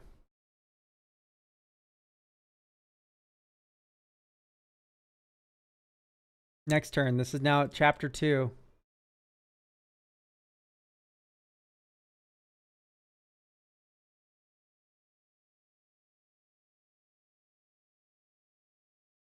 One, 2, 3, 4, 5, 6, 7. Thought monitor. Draw 2. This gets sacrificed on the end step. 1, 2. Make a copy of thought monitor. Draw 2. Next turn.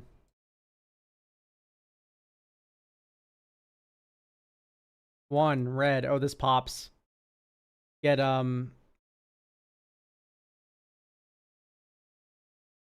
Vexing Bauble. You think someone's holding up interaction? Then you go 1, 2. Goblin Engineer. Goblin Engineer tutors. Portal to Phyrexia. 1, 2, 3.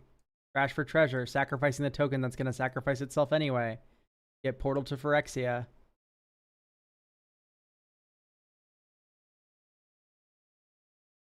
Yay, Portal to Phyrexia, we all say in unison. Day 1, sack this, draw a card. Next turn. And at this point, you're cloning Portal to Phyrexias. Like, that feels pretty decent.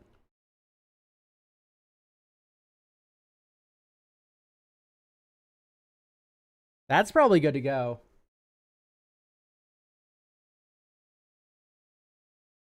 Like, I know we never pulled off the stations combo, but I feel like once you get to a point where you're like cloning Portal to Phyrexia every turn, it's fine. The deck's gonna do something you want to do anyway.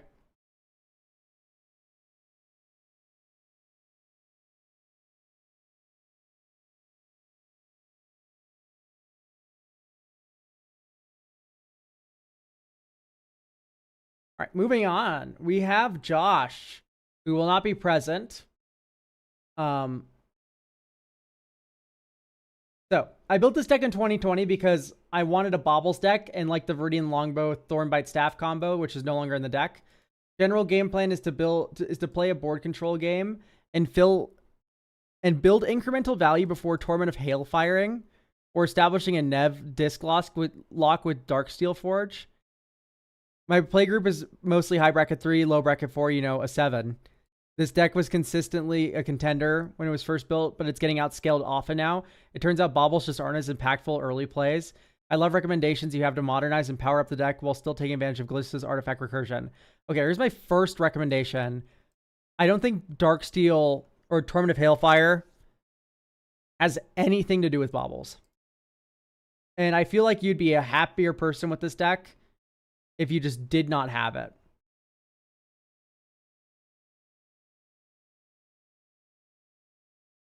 So I think instead of leaning on Torment of Hailfire, We can instead lean on a lot of other tried and true silly artifact stuff to help outpower your opponents. And I think what that's going to look like, I notice you have KCI combo in the deck. Like, that's a lot of fun. Cabal Paladin, so much fun. Wow. No, this deck's cool. Harvester of Slows is a little bit slow. Typically today we'll play a Morbid Opportunist instead, right? Because you're not even on the Thornbite Staff stuff anymore, so you're probably only killing one creature every turn. I also do like an Arcbound Condor. This card's very strong in any black artifact deck. Whenever another artifact enters, target creature an opponent controls gets -1/-1 until end of turn. Really, really strong effect. Especially when you're making a couple artifacts every single turn. Herald of Anguish is fine. Don't let anyone make you think I said other. Actually, Herald's pretty cool. Herald of Anguish. Here's my other opinion, though. Whoa, that art's sick. Why isn't this on a new border card? That pisses me off. Here's my other opinion, though. You should go for like a Spawning Vat, I think it's called. Oh, Mirror, mana value 2, set Battle Bond. Genesis Chamber. Whenever another non-token creature enters, if this artifact's untapped, that creature's controller creates a 1/1 mirror. So now all creatures are 2 creatures, and Glissa likes that a lot.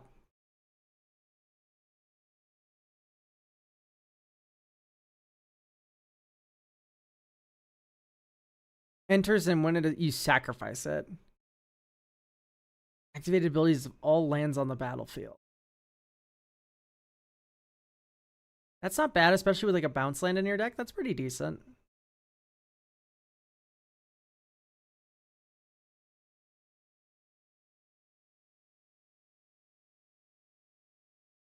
I do like Radiant Lotus.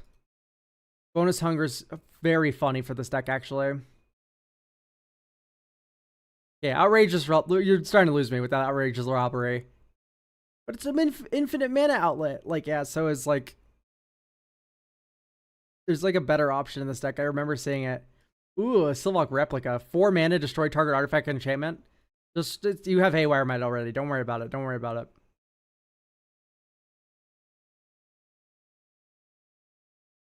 Right. This is another Metalwork Colossus deck, by the way. And then you run Susser Secundi.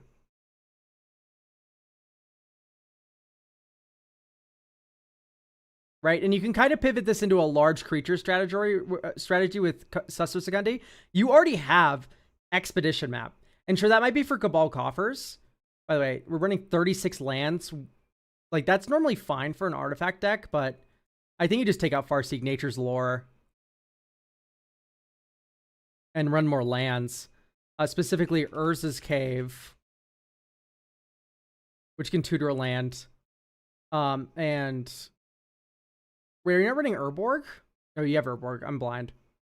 You can also run, like, Bushwhack. Or type instant Fell the Profane.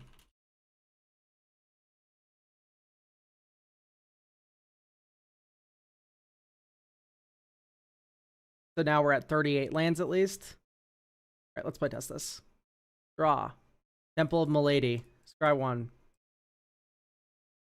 I do like Kuldotha Forge Master, but I think we're going to put this on the bottom.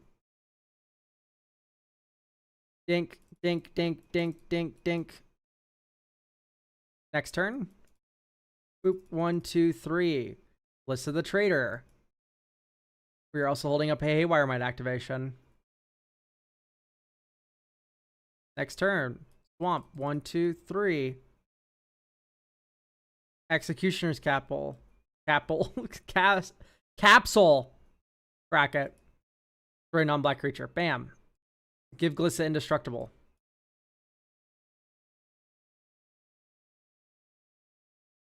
Green. Dink. 1, 2, 3, 4. Culling Ritual. Wow, we get Haywire back. We get Executioner's Capsule back. Replay the capsule. Hooray! Artifact moment. Oh, how the fuck do you know every card ever? I don't. Fun fact, I don't, actually. Okay, the card flow is not card flowing here. Maybe that was just a bad mulligan, though. Hey guys, Reliquary Tower is practically free in every single deck ever made on the face of the planet. You should always run Reliquary Tower in your decks. Did you know this? Why wouldn't you run Reliquary Tower? It's pure upside. Oh, when you run against a turn 2 Jenga Taxius, you're going to really wish you had Reliquary Tower. Get out of here. Are we running the bridge?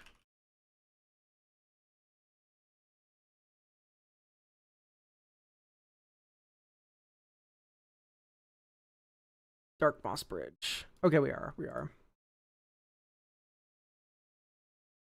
I'd probably run like Tree of Tails or something. And with how permanent heavy this deck is, like a Malevolent Rimble, like some sort of self-mill is probably better than Ugin.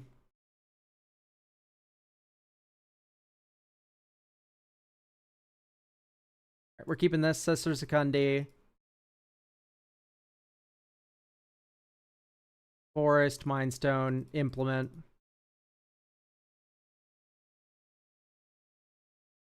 Urza's Cave. Okay, I'm also seeing Haunted Cloak. Hang on. Like, I low-key...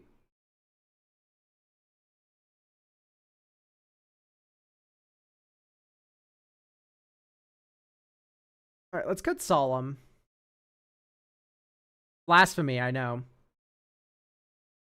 Shimmermere should be Urza. Liberator. Like, this is just better Shimmermere. Fleshbag Marauder out. I get the appeal. Don't get me wrong. Okay, I don't think you need 4 board wipes. I think 3 is kind of cooking. Hell, this is basically 4 anyway. So, what do I want to go up? Deadly Dispute.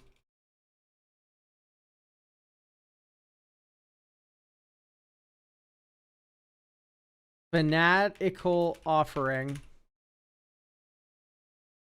And get like a little popper action going on in here. And then you can run Hagra-Mulling. Hagra-Mulling, of course, is a 39th land. Okay, so this is unkeepable just because triple green. This is unkeepable because 1 lander. And we added lands to this deck too, so Swiftfoot Boots to the bottom. Swiftfoot Boots might honestly be a cut, but you do run Darksteel, so it's a little bit better.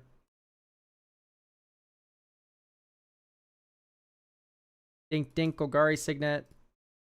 Boop. 1, 2, 3. Crack Urza's Cave. Get Susser Secundi. 1, 2, 3. Boop. Glissa. Engineered Explosives on 0. Crack it. Destroy 2 tokens. Get back Engineered Explosives.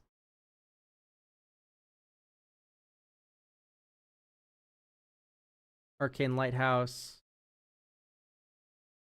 1, 2, 3, 4. Stone Speaker Crystal. Dink Dink. Draw a card.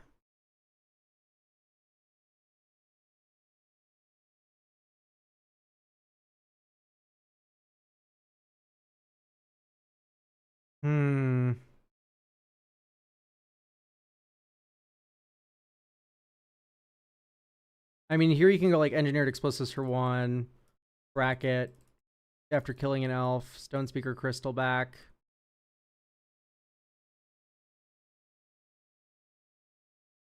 Okay, that's Blightsteel on turn 7. 1, 2, 3, 4, 5, 6, 7, 8, 9, 10, 11. No, 10. slightly off.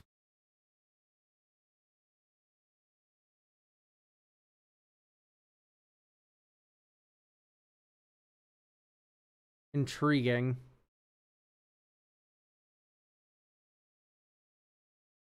I think Ewit out. We're not really doing a lot with creatures. Like, that's almost always better as a regrowth, too. Make it a treasure. That's cute.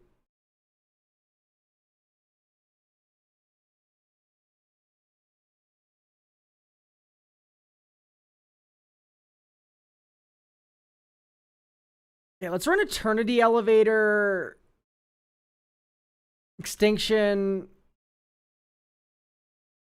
Lord of Extinction. And then just kind of pivot, I think, into a slightly high mana value theme. Nettle Cyst could be fun.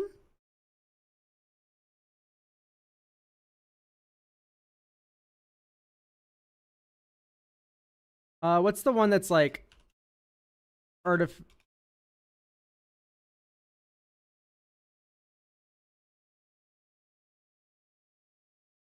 not enchantment. 6 look. It's like the implement of whatever the hell. Adaptive Omnitool. +1/+1 for each artifact. Whenever it attacks, look at the top 6.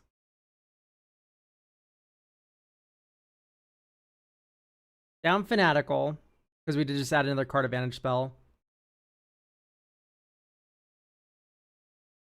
Steel Hellkite's probably too slow for modern day. Manescape Refractor, I was gassing up earlier, but it's probably too slow as well. Okay, so cut Swamp. We cut Solemn Simulacrum already. Cut Swamp, add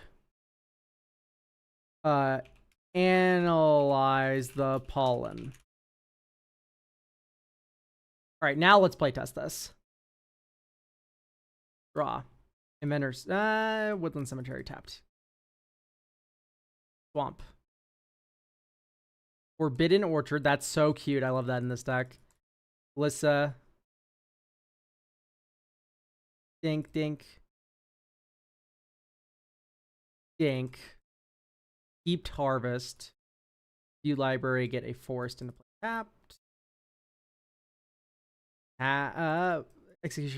Executioner's Capsule pass. Dink. Inventor's Fair.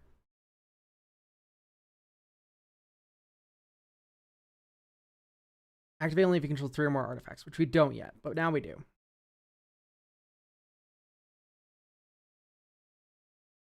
Pass. 1, 2, 3.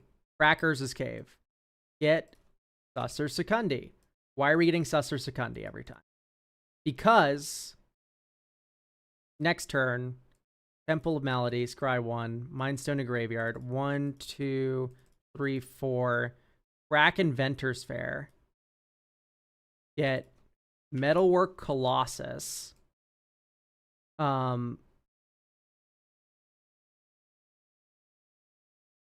Pass. Next turn. 1, 2. Adaptive Omnitool. 1, 2, 3, 4, 5, 6, 7, 8, 9, 10, 11. So we need 4 more mana. 2, 3, 4. Metalwork Colossus. This is now charged up.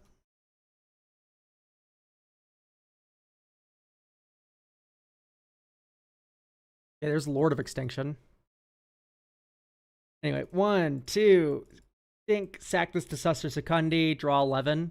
1, 2, 3, 4, 5, 6, 7, 8, 9, 10, 11.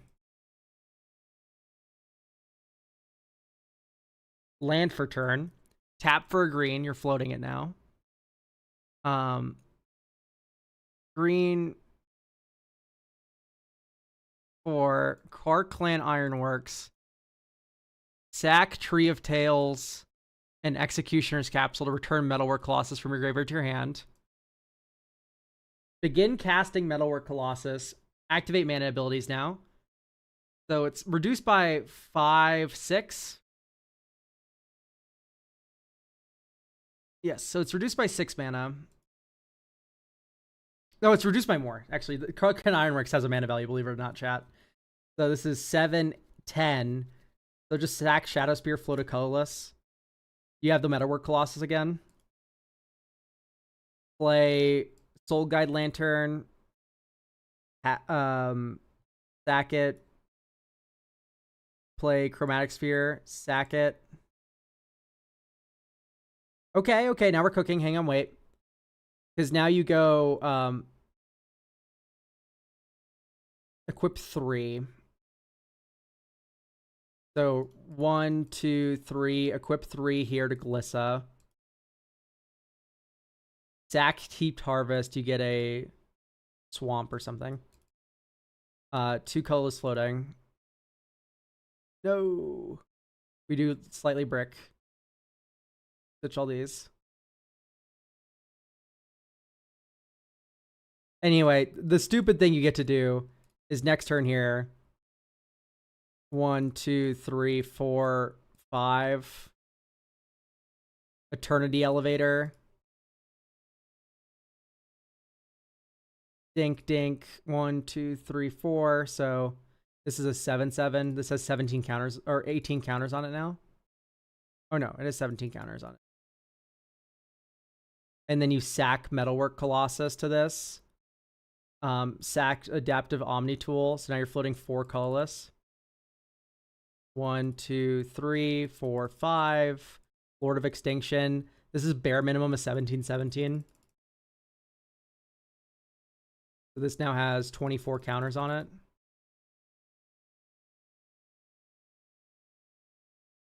That's bare minimum, by the way.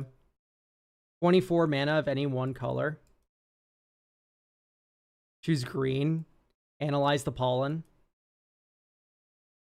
You can just exile Metalwork Colossus. Type creature.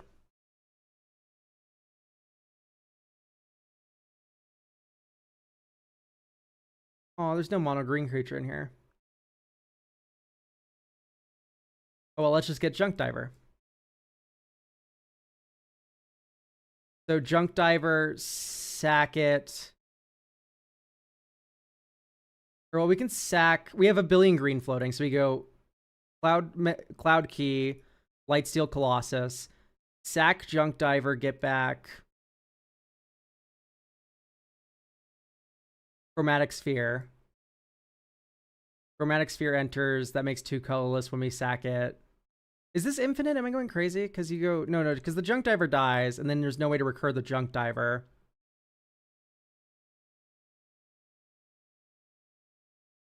$34 counters, 17 plus 17. Yeah, I just did math wrong. Whatever, we have even more green mana. Like, it's like we already spent all the green mana we can. But we can at least draw a ton with Chromatic Sphere, right? Yeah, we need a Scrap Trawler. But anyway, hopefully that shows like how much better the mana engines are. Isn't there like Draw Scorpion? Or does that only untap artifact creatures? Untap target artifact. Whenever this creature or another artifact creature dies, you may untap target artifact. Like, that's something to consider. But this is looking a lot better. Another thing to consider is maybe a Moon Silver Key. Now that you have the Eternity Elevator, because Eternity Elevator and KCI are both artifacts with mana abilities. So that's also a consideration for you.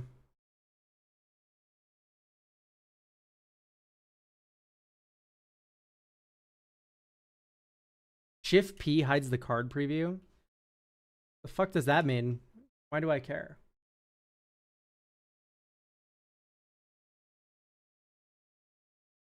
I will not be present at the VOD review today. I'll be there later. Delec. I actually think Delec's in the chat, though. Hello, Delectioness?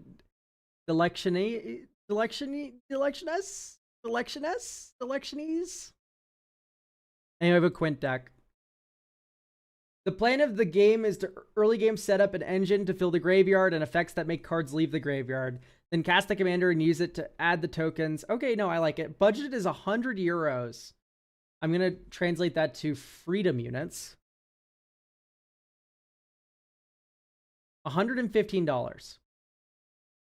For all the changes, I see. I was like, we're already at 215. Keep the deck bracket too. Okay.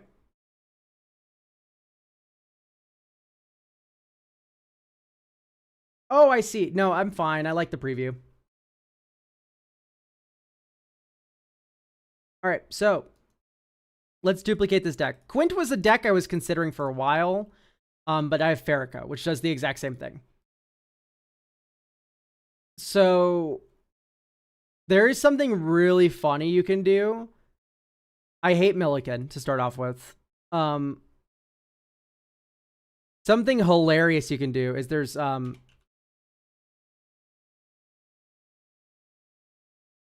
you already have Detectives Phoenix, but you don't have Lamplight Phoenix? Oh, you do. When this creature dies, you may exile it and collect evidence 4. If you do, return this card from the graveyard to the battlefield tap. So what you do is you sacrifice this creature repeatedly to an Altar of Dementia, which you already have in the deck, and you target yourself. So what you do is you run a lot of expensive stuff like Oliphant, and you can just mill heavy, especially when you create a spirit every single time.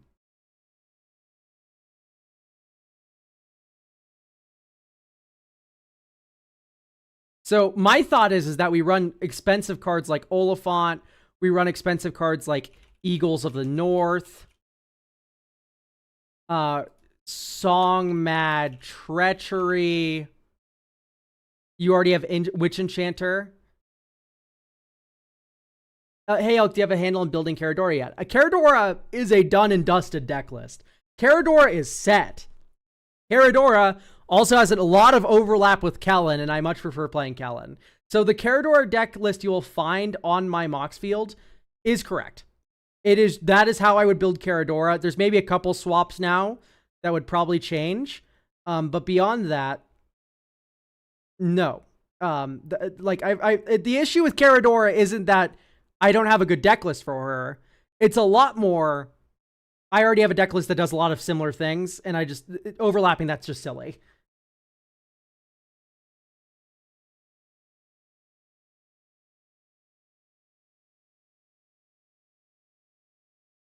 Pull from fucking eternity.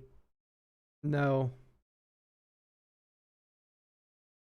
With Peace and Love, no. There's very few cards I like with Pull from Eternity.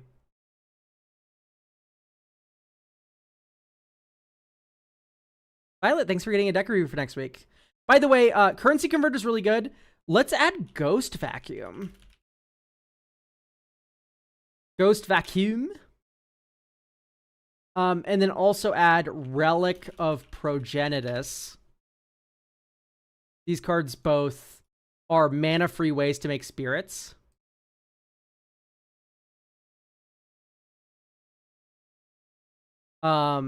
Goblin Engineer. This tutors an artifact card into your graveyard. Great news. You can use this to get your best card, which is Altar of Dementia.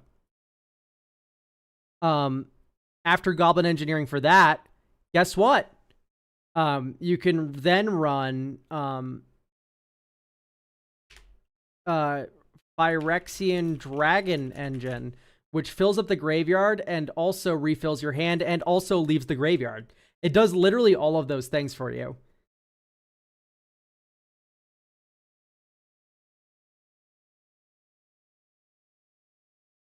Roll 4-sided die. So 1 in 4 times this returns. Yeah, that's cute and all. Not worth 6 mana, though.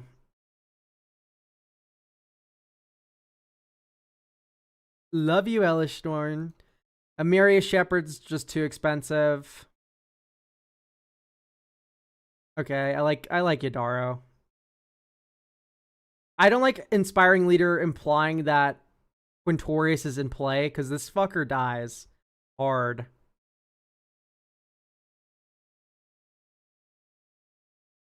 Crucible, I'm slightly partial to in this deck. Normally, I don't really like Crucible.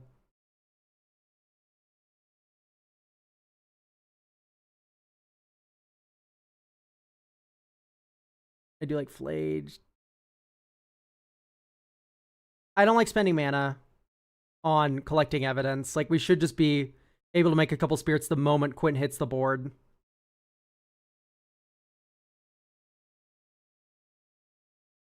That card's not bad, but certainly can do better. All right, let's play test this. Hang on, wait. We can cut a couple lands because we did just add land cyclers. We did add a few land cyclers, so we're able to cut a couple lands here. Is MDFC mana value is greater than 3? Amaria's Call, McKindy Stampede,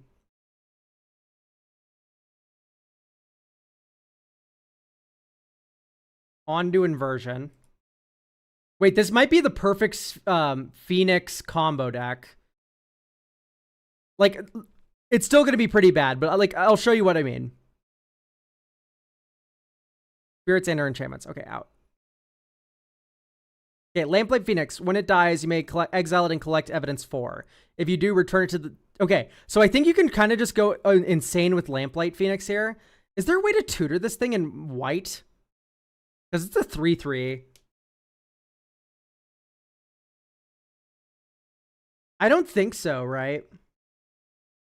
There's no way to entomb this either. Like, you're kind of just fucked in Boros.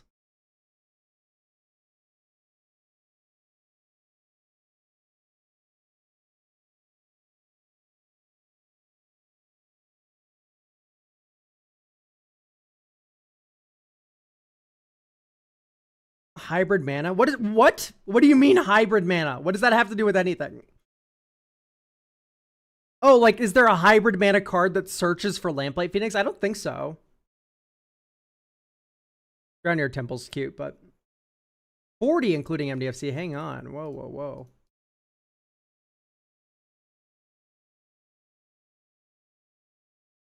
Yeah, if only Gamble wasn't a game changer.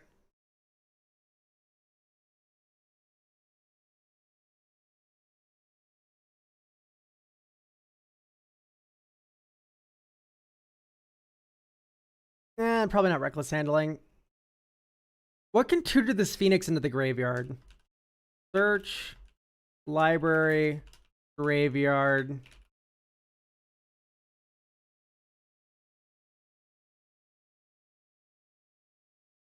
Like, I just don't think there is anything. Which is fine, right? You don't have to pull it off every single time. All right, Scrabbling Claws. And at this point, we probably have enough crime stuff. Target player exiles a card from their graveyard. Target player exiles a card from their graveyard. Exile target card from a graveyard. Right, so you have all this stuff. So at this point, I'm officially fine saying that Magda Brazen Outlaw, or Magda the Horde Master,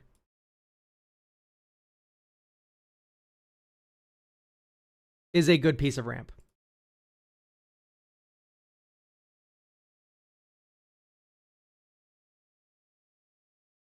Right, whenever you commit a crime, make a treasure.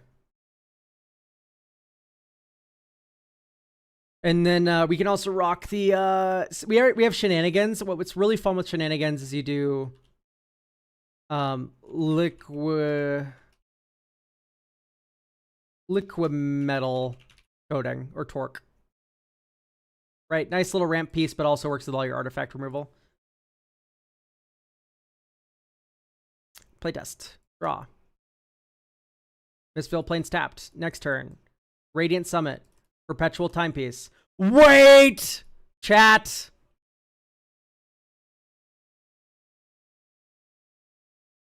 This is getting unrestricted soon, hopefully.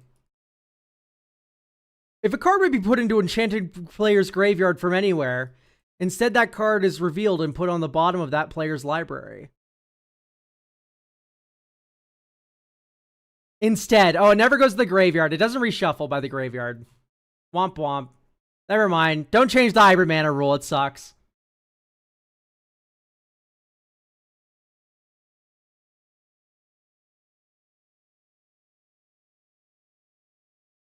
I changed my mind. I hate hybrid mana.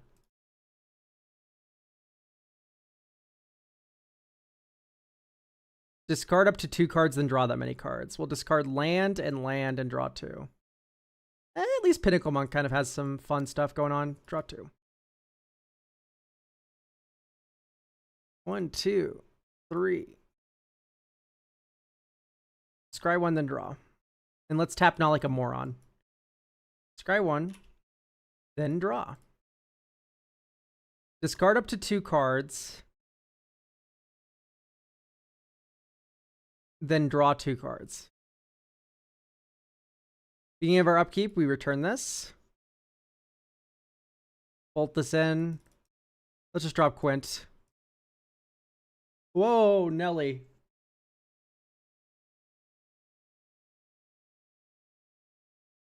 There's Quint.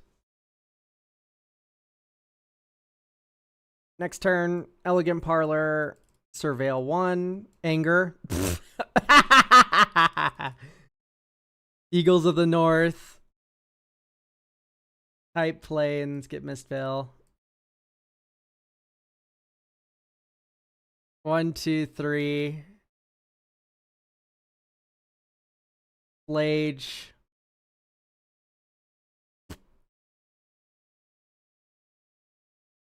Dink. If there's 7 more cards in your graveyard, oh god. Exile 1 randomly.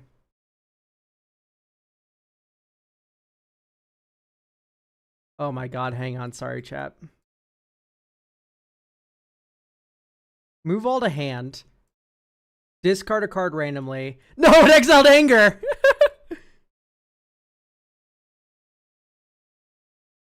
It's better than it exiling Flage, I guess, but... Anyway, we get a Spirit. Okay, Boros Garrison. Red. Let's tap for white, actually. Okay, we tap for white. Red, red, white. Let's escape Flage. That makes a Spirit. We all exile Eagle. Dink, dink, dink, dink, dink. Exile 5 other cards. Okay, let's keep a Mary's Call.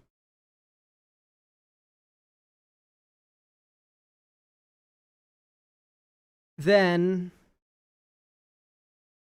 cycle Yadaro. Okay, yeah, so we shuffle, draw. Okay. We make another Spirit, and then we crack Bitter Reunion. These all have haste. One for itself and 1 for the escape cost. Ah, cool. Okay, great. We have another Spirit attacking. So anyway, we thermonuclear bomb a player. Yes, casting Flage makes 2 Spirit chats. I get it. Yes, it does make 2 Spirits. You are right. Apologies, I played the deck that I've never played before wrong. My fault. All right, I do want to highlight... so I do think this deck's ready. I do just want to highlight what I mean by the Detectives Phoenix Alter combo. Because I think this deck's really good for this. Oh, well, hang on. I want to keep this hand. So I'm just going to guarantee I have these 2 cards. And then I can kind of show you guys what I mean by it. All right, so draw. Arid Mesa, fetch. Oh, Surveil. Elegant Parlor, Surveil 1. Emeritus Call to Graveyard. Next turn. Mountain, 1, 2. Thrilling Discovery. Discard. Guardian Scale Lord. Elish Norn. Draw 2. Next turn. Plains. 1, 2. Alter of Dimension. Wait, did I actually discard the... Oh, I put Detectives Phoenix in my hand instead of Lamplight. The Lamplight Phoenix is the one I want to grab. Grabbing Crawls. Dink. Here we go. Plains. 1, 2, 3, 4. Lamplight Phoenix. Next turn.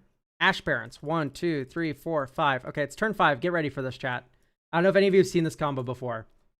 So, Altar of Dementia. Sacrifice Lamplight Phoenix. When it dies, you're targeting yourself with Altar. So we have 3 mills in the bank right now.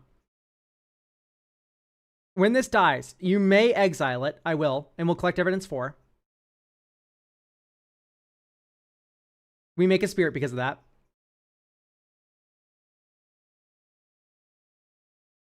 So this is a 4/2 Spirit, and we'll just sacrifice that to Altar of Dementia. So now we're going to mill 7 cards. 1, 2, 3, 4, 5, 6, 7. Sacrifice Lamplight Phoenix. Collect evidence 4. Dink, dink. We'll mill another 7 cards. 1, 2, 3, 4, 5, 6, 7. Sacrifice Lamplight Phoenix. Collect evidence 4. We'll mill another 4 cards. Or another 7 cards. 1, 2, 3, 4, 5, 6, 7. We'll mill another 7 cards. 1, 2, 3, 4, 5, 6, 7. We'll mill another 7 cards. 1, 2, 3, 4, 5, 6, 7. We'll mill another 7 cards. 1, 2, 3, 4, 5, 6, 7. We'll mill another 7 cards. 1, 2, 3, 4, 5, 6, 7. We'll mill another 7 cards. 1, 2, 3, 4, 5, 6, 7. We'll mill another 7 cards. Right, you get the picture, right? So we're going to mill our entire library here. 1, 2, 3, 4. Dink, dink, dink, dink, dink, dink, dink, dink. So you can mill in 7s by exiling a mana value 4 card every single time. 1, 2, 3. So we'll have 3 cards left in the library. Idaro, 1, 2, 3. Okay, our entire library's gone. So now we can mill you for 7 cards. Wait, no. Because we need exile. No, it works because Lamplight Phoenix is coming back every single time. So now we can mill you for 7 cards for every single combination of 2 mana value or 4 mana value we have in the deck.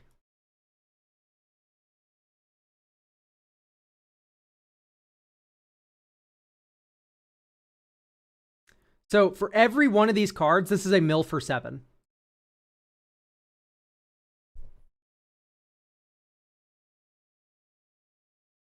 And of course, we've increased the mana value of this deck quite a bit.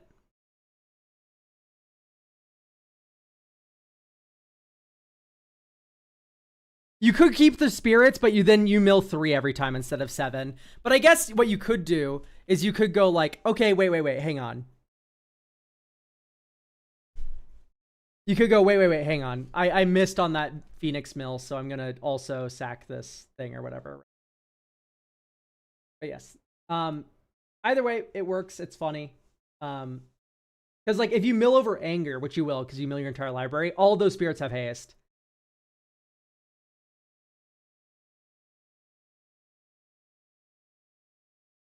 All right.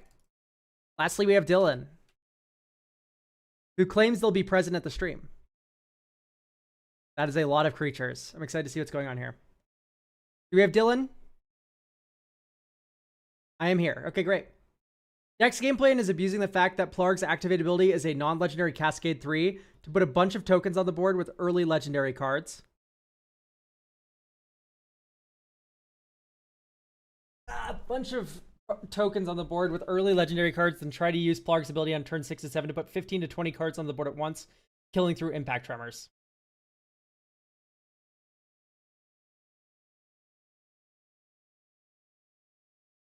I'm very confused. So we're like, oops all legends, and we have glimpse. I see. Okay, so we're oops all legends and we have glimpse. General budget's loose, though. Try to keep it less than $75 for upgrades. I have a large issue trying to balance the protection package and the speed of the deck. Generally, every time I start adding more protection spells, it feels like the deck becomes a turn too slow, and fixing that leaves me open to a wipe I cannot recover from. Finally, glimpse is getting countered is an issue. Okay, I've not found a good response for it. So I do have a good response for it.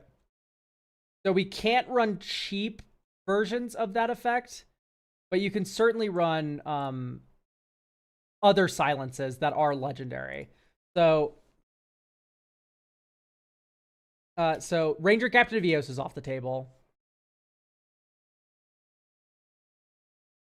3 or more are legendary, yeah.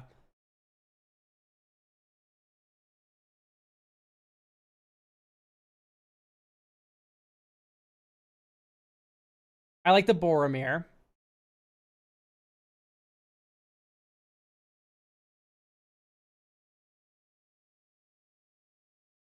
Got Molten Man.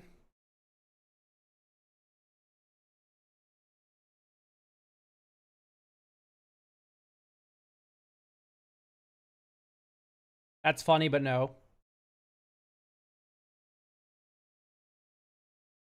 Non-land permanent left the battlefield this turn was warped this turn. Except the one target insert sorcery card mana value 2 copy. Oh my god, you get to glimpse again. That's so funny. So my first question is like maybe like we have Hope of Gearper. Are we not on Myrel? I was a little bit too excited. Myrel? During your turn, your opponents can't cast spells or activate abilities of artifacts, creatures, or enchantments.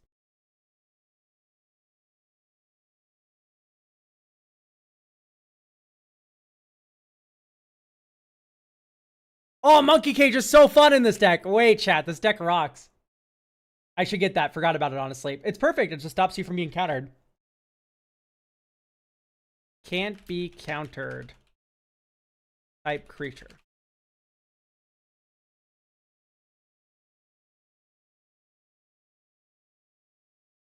Spells and abilities can't be countered.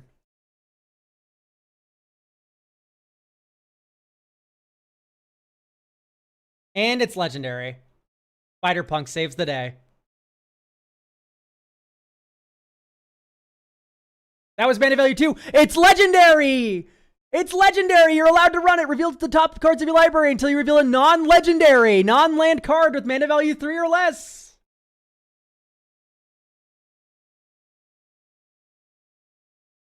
Ban that user for 10,000 years! Alright, let's play test. Drop. Mountain. Next turn. Plains. Dink, dink, Plark. Boop. Mox. Play a Plains instead. Aha, you tried to remove Plark. Clever concealment. Noom. Not really, though. You can't activate it this soon.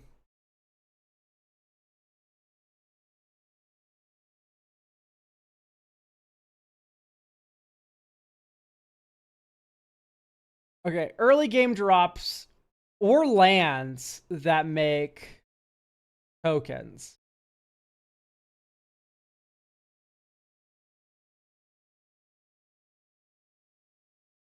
Type legendary, sort MV, O token.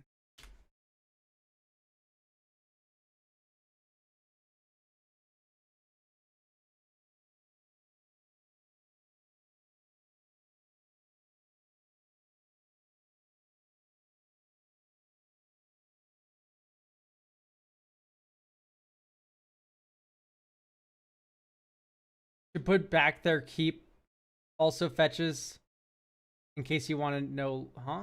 Confused by what you're meaning here.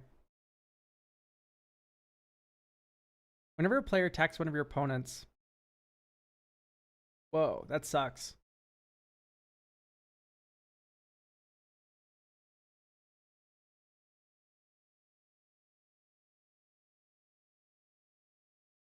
Carry Zev counts.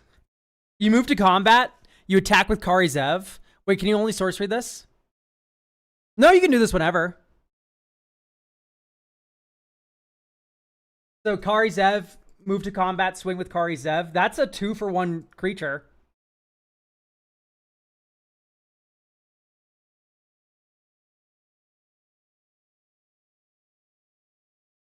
Whenever a dwarf you control becomes tapped, create a treasure token. Magnus a dwarf.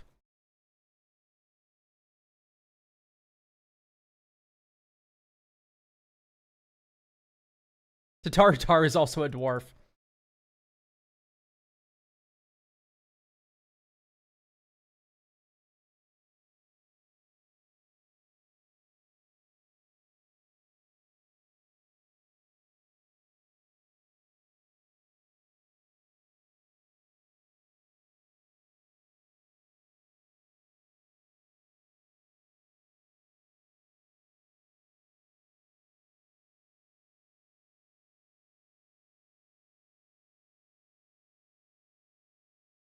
No, Fury's fine.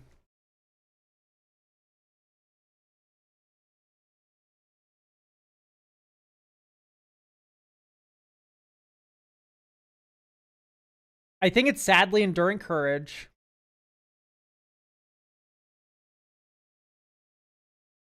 I think Kadric's too slow.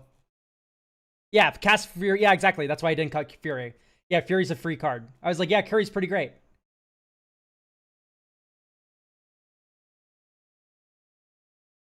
Draw.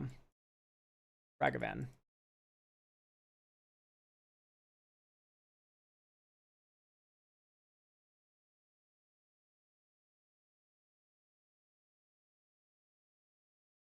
I had 2 man. Oh, wow. No, I want that.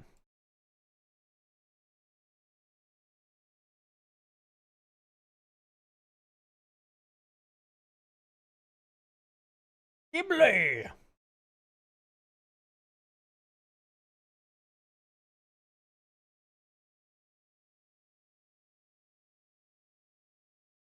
Oh no, Biff, why did you type that? You're getting timed out for 30 seconds now.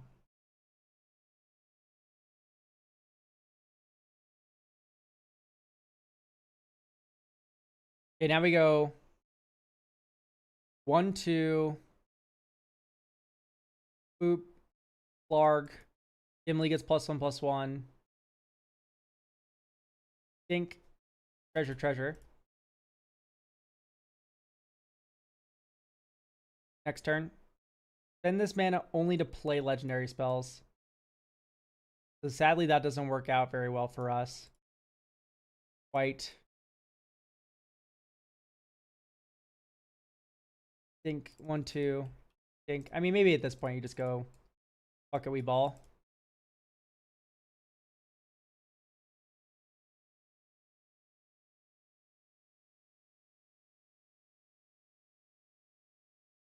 Dink, dink, dink, dink.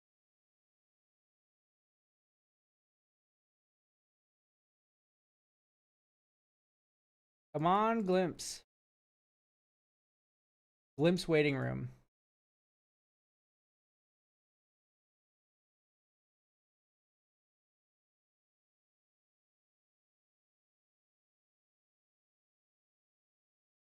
There we go. We're glimpsing. Shuffle all permanents you own into your library. 12. Whoops, not the glimpse.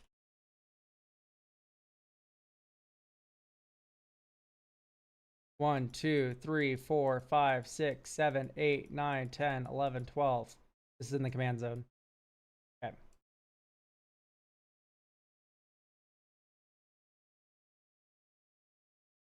Oh, we hit the roving actuator.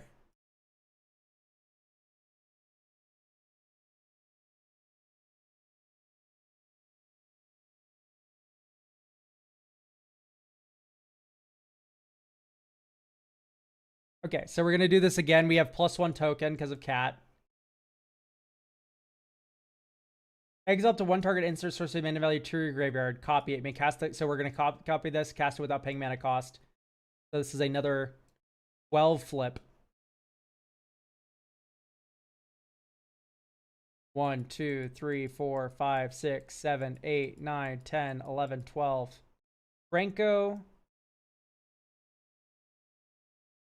Exile target online permanent until it leaves the battlefield. Okay, so that's just an Oblivion Ring.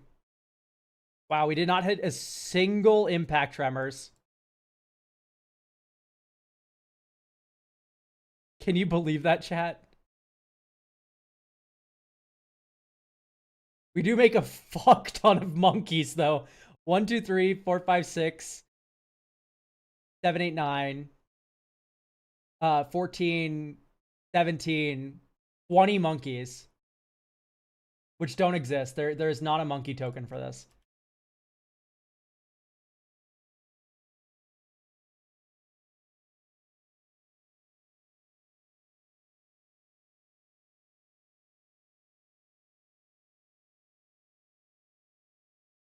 Twenty monkeys on the lookout. I'm glad we got like triple unlucky. That delights me greatly. Luckily, we're going to be able to win with Chancellor the Forge soon.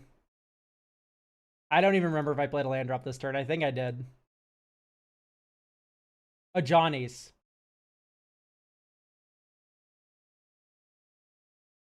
Anyway, let's play Terror of the Peaks now.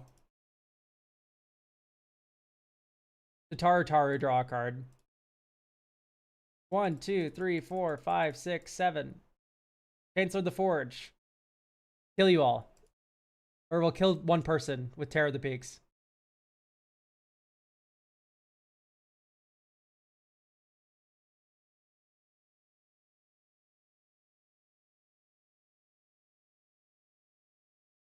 Yeah, that's pretty funny, but it's also kind of rough, right?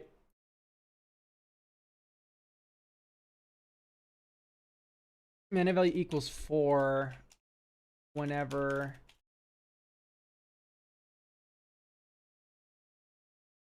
Is Rose Room Treasurer good enough for this deck? Create a treasure token if it's the first or second time this ability is resolved this turn. Otherwise, you may pay X. When you do, it does X damage to any target.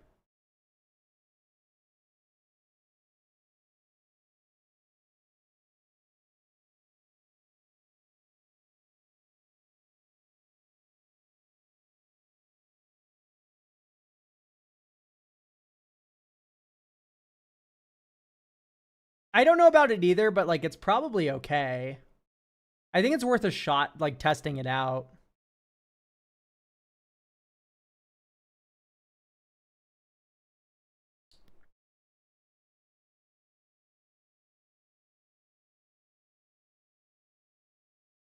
Maybe worth running over Nahiri's Resolve. Probably not.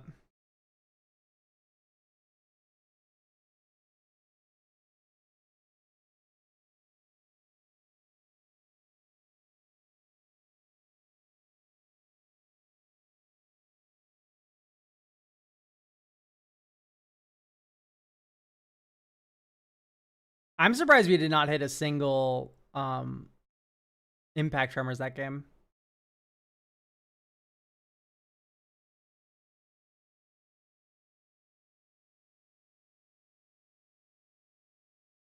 Because this deck factually runs a lot of them.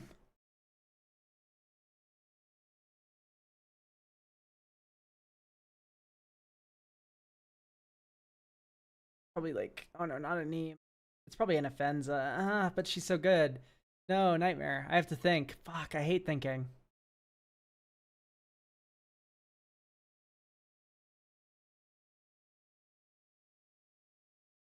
Okay, final opinion. It's Momo.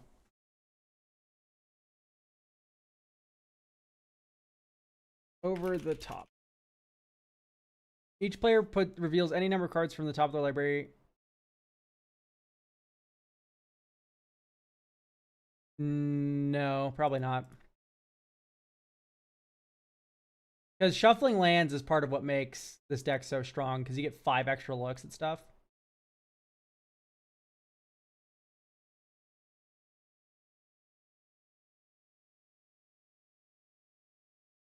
Yeah, thinking sucks for sure.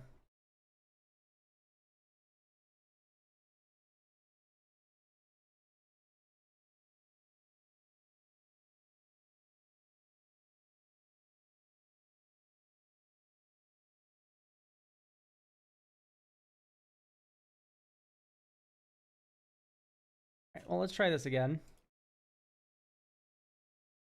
Here's the Rose Room Treasurer.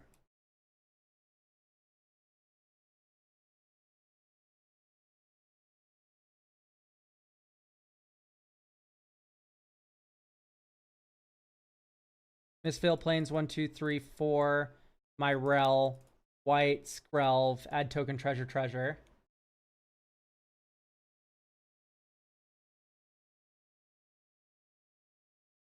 One red. Flarg. Treasure. Combat. Attack with Myrel, which is a 3/4, and you can even give her protection. That makes a 1/1 soldier. Number of soldiers we control, we have 1 soldier.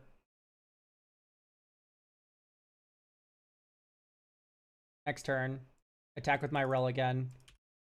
Make another 2 soldiers. And then you flip. And there's no counterspelling because Myrel's in play. Wait, hang on, we drew a land. So now we flip for real. This is 18 permanents.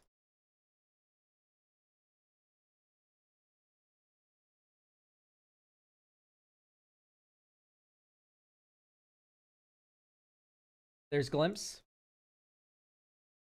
So remember, 18 is the number. 2, 3, 4, 5, 6, 7, 8, 9, 10, 11, 12, 13, 14, 15, 17, 18. This should be 8. No, this is 20. Oops. Those are the last two things we revealed. I think it was like Spider Punk. I wasn't paying that close attention. Okay, there we go. Whatever, this is it. We got mega flooded. Holy mega flood, chat. I think this is a deck that should run less lands. Okay, we do make a lot of fucking treasure. And those are not... Oh, no, they are tokens, though. Okay, Arbaz Mirror is going to trigger a grand total of 1 billion times to each opponent. So 1, 2, 3, 4, 5, 6, 7, 8, 9, 10, 11, 12, 13, 14, right? Triggers for lands. 14.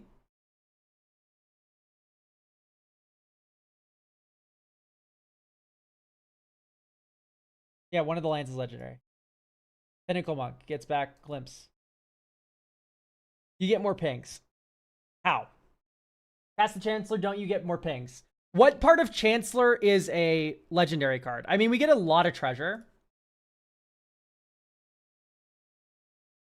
Because we get this much times 2 treasure. So we have a lot of treasure. So I think you go 1, 2, 3, 4, 5, 6, right? Warstorm Surge. Then you go Chancellor. You get another one of these. And then you go Glimpse Suspend. Meant for the General. Oh, General! General's a... I thought General only pinged for goblins. I forgot that she's stupid. No, you're right. This kills on turn 6. So anyway, that game really showed how good my rel is.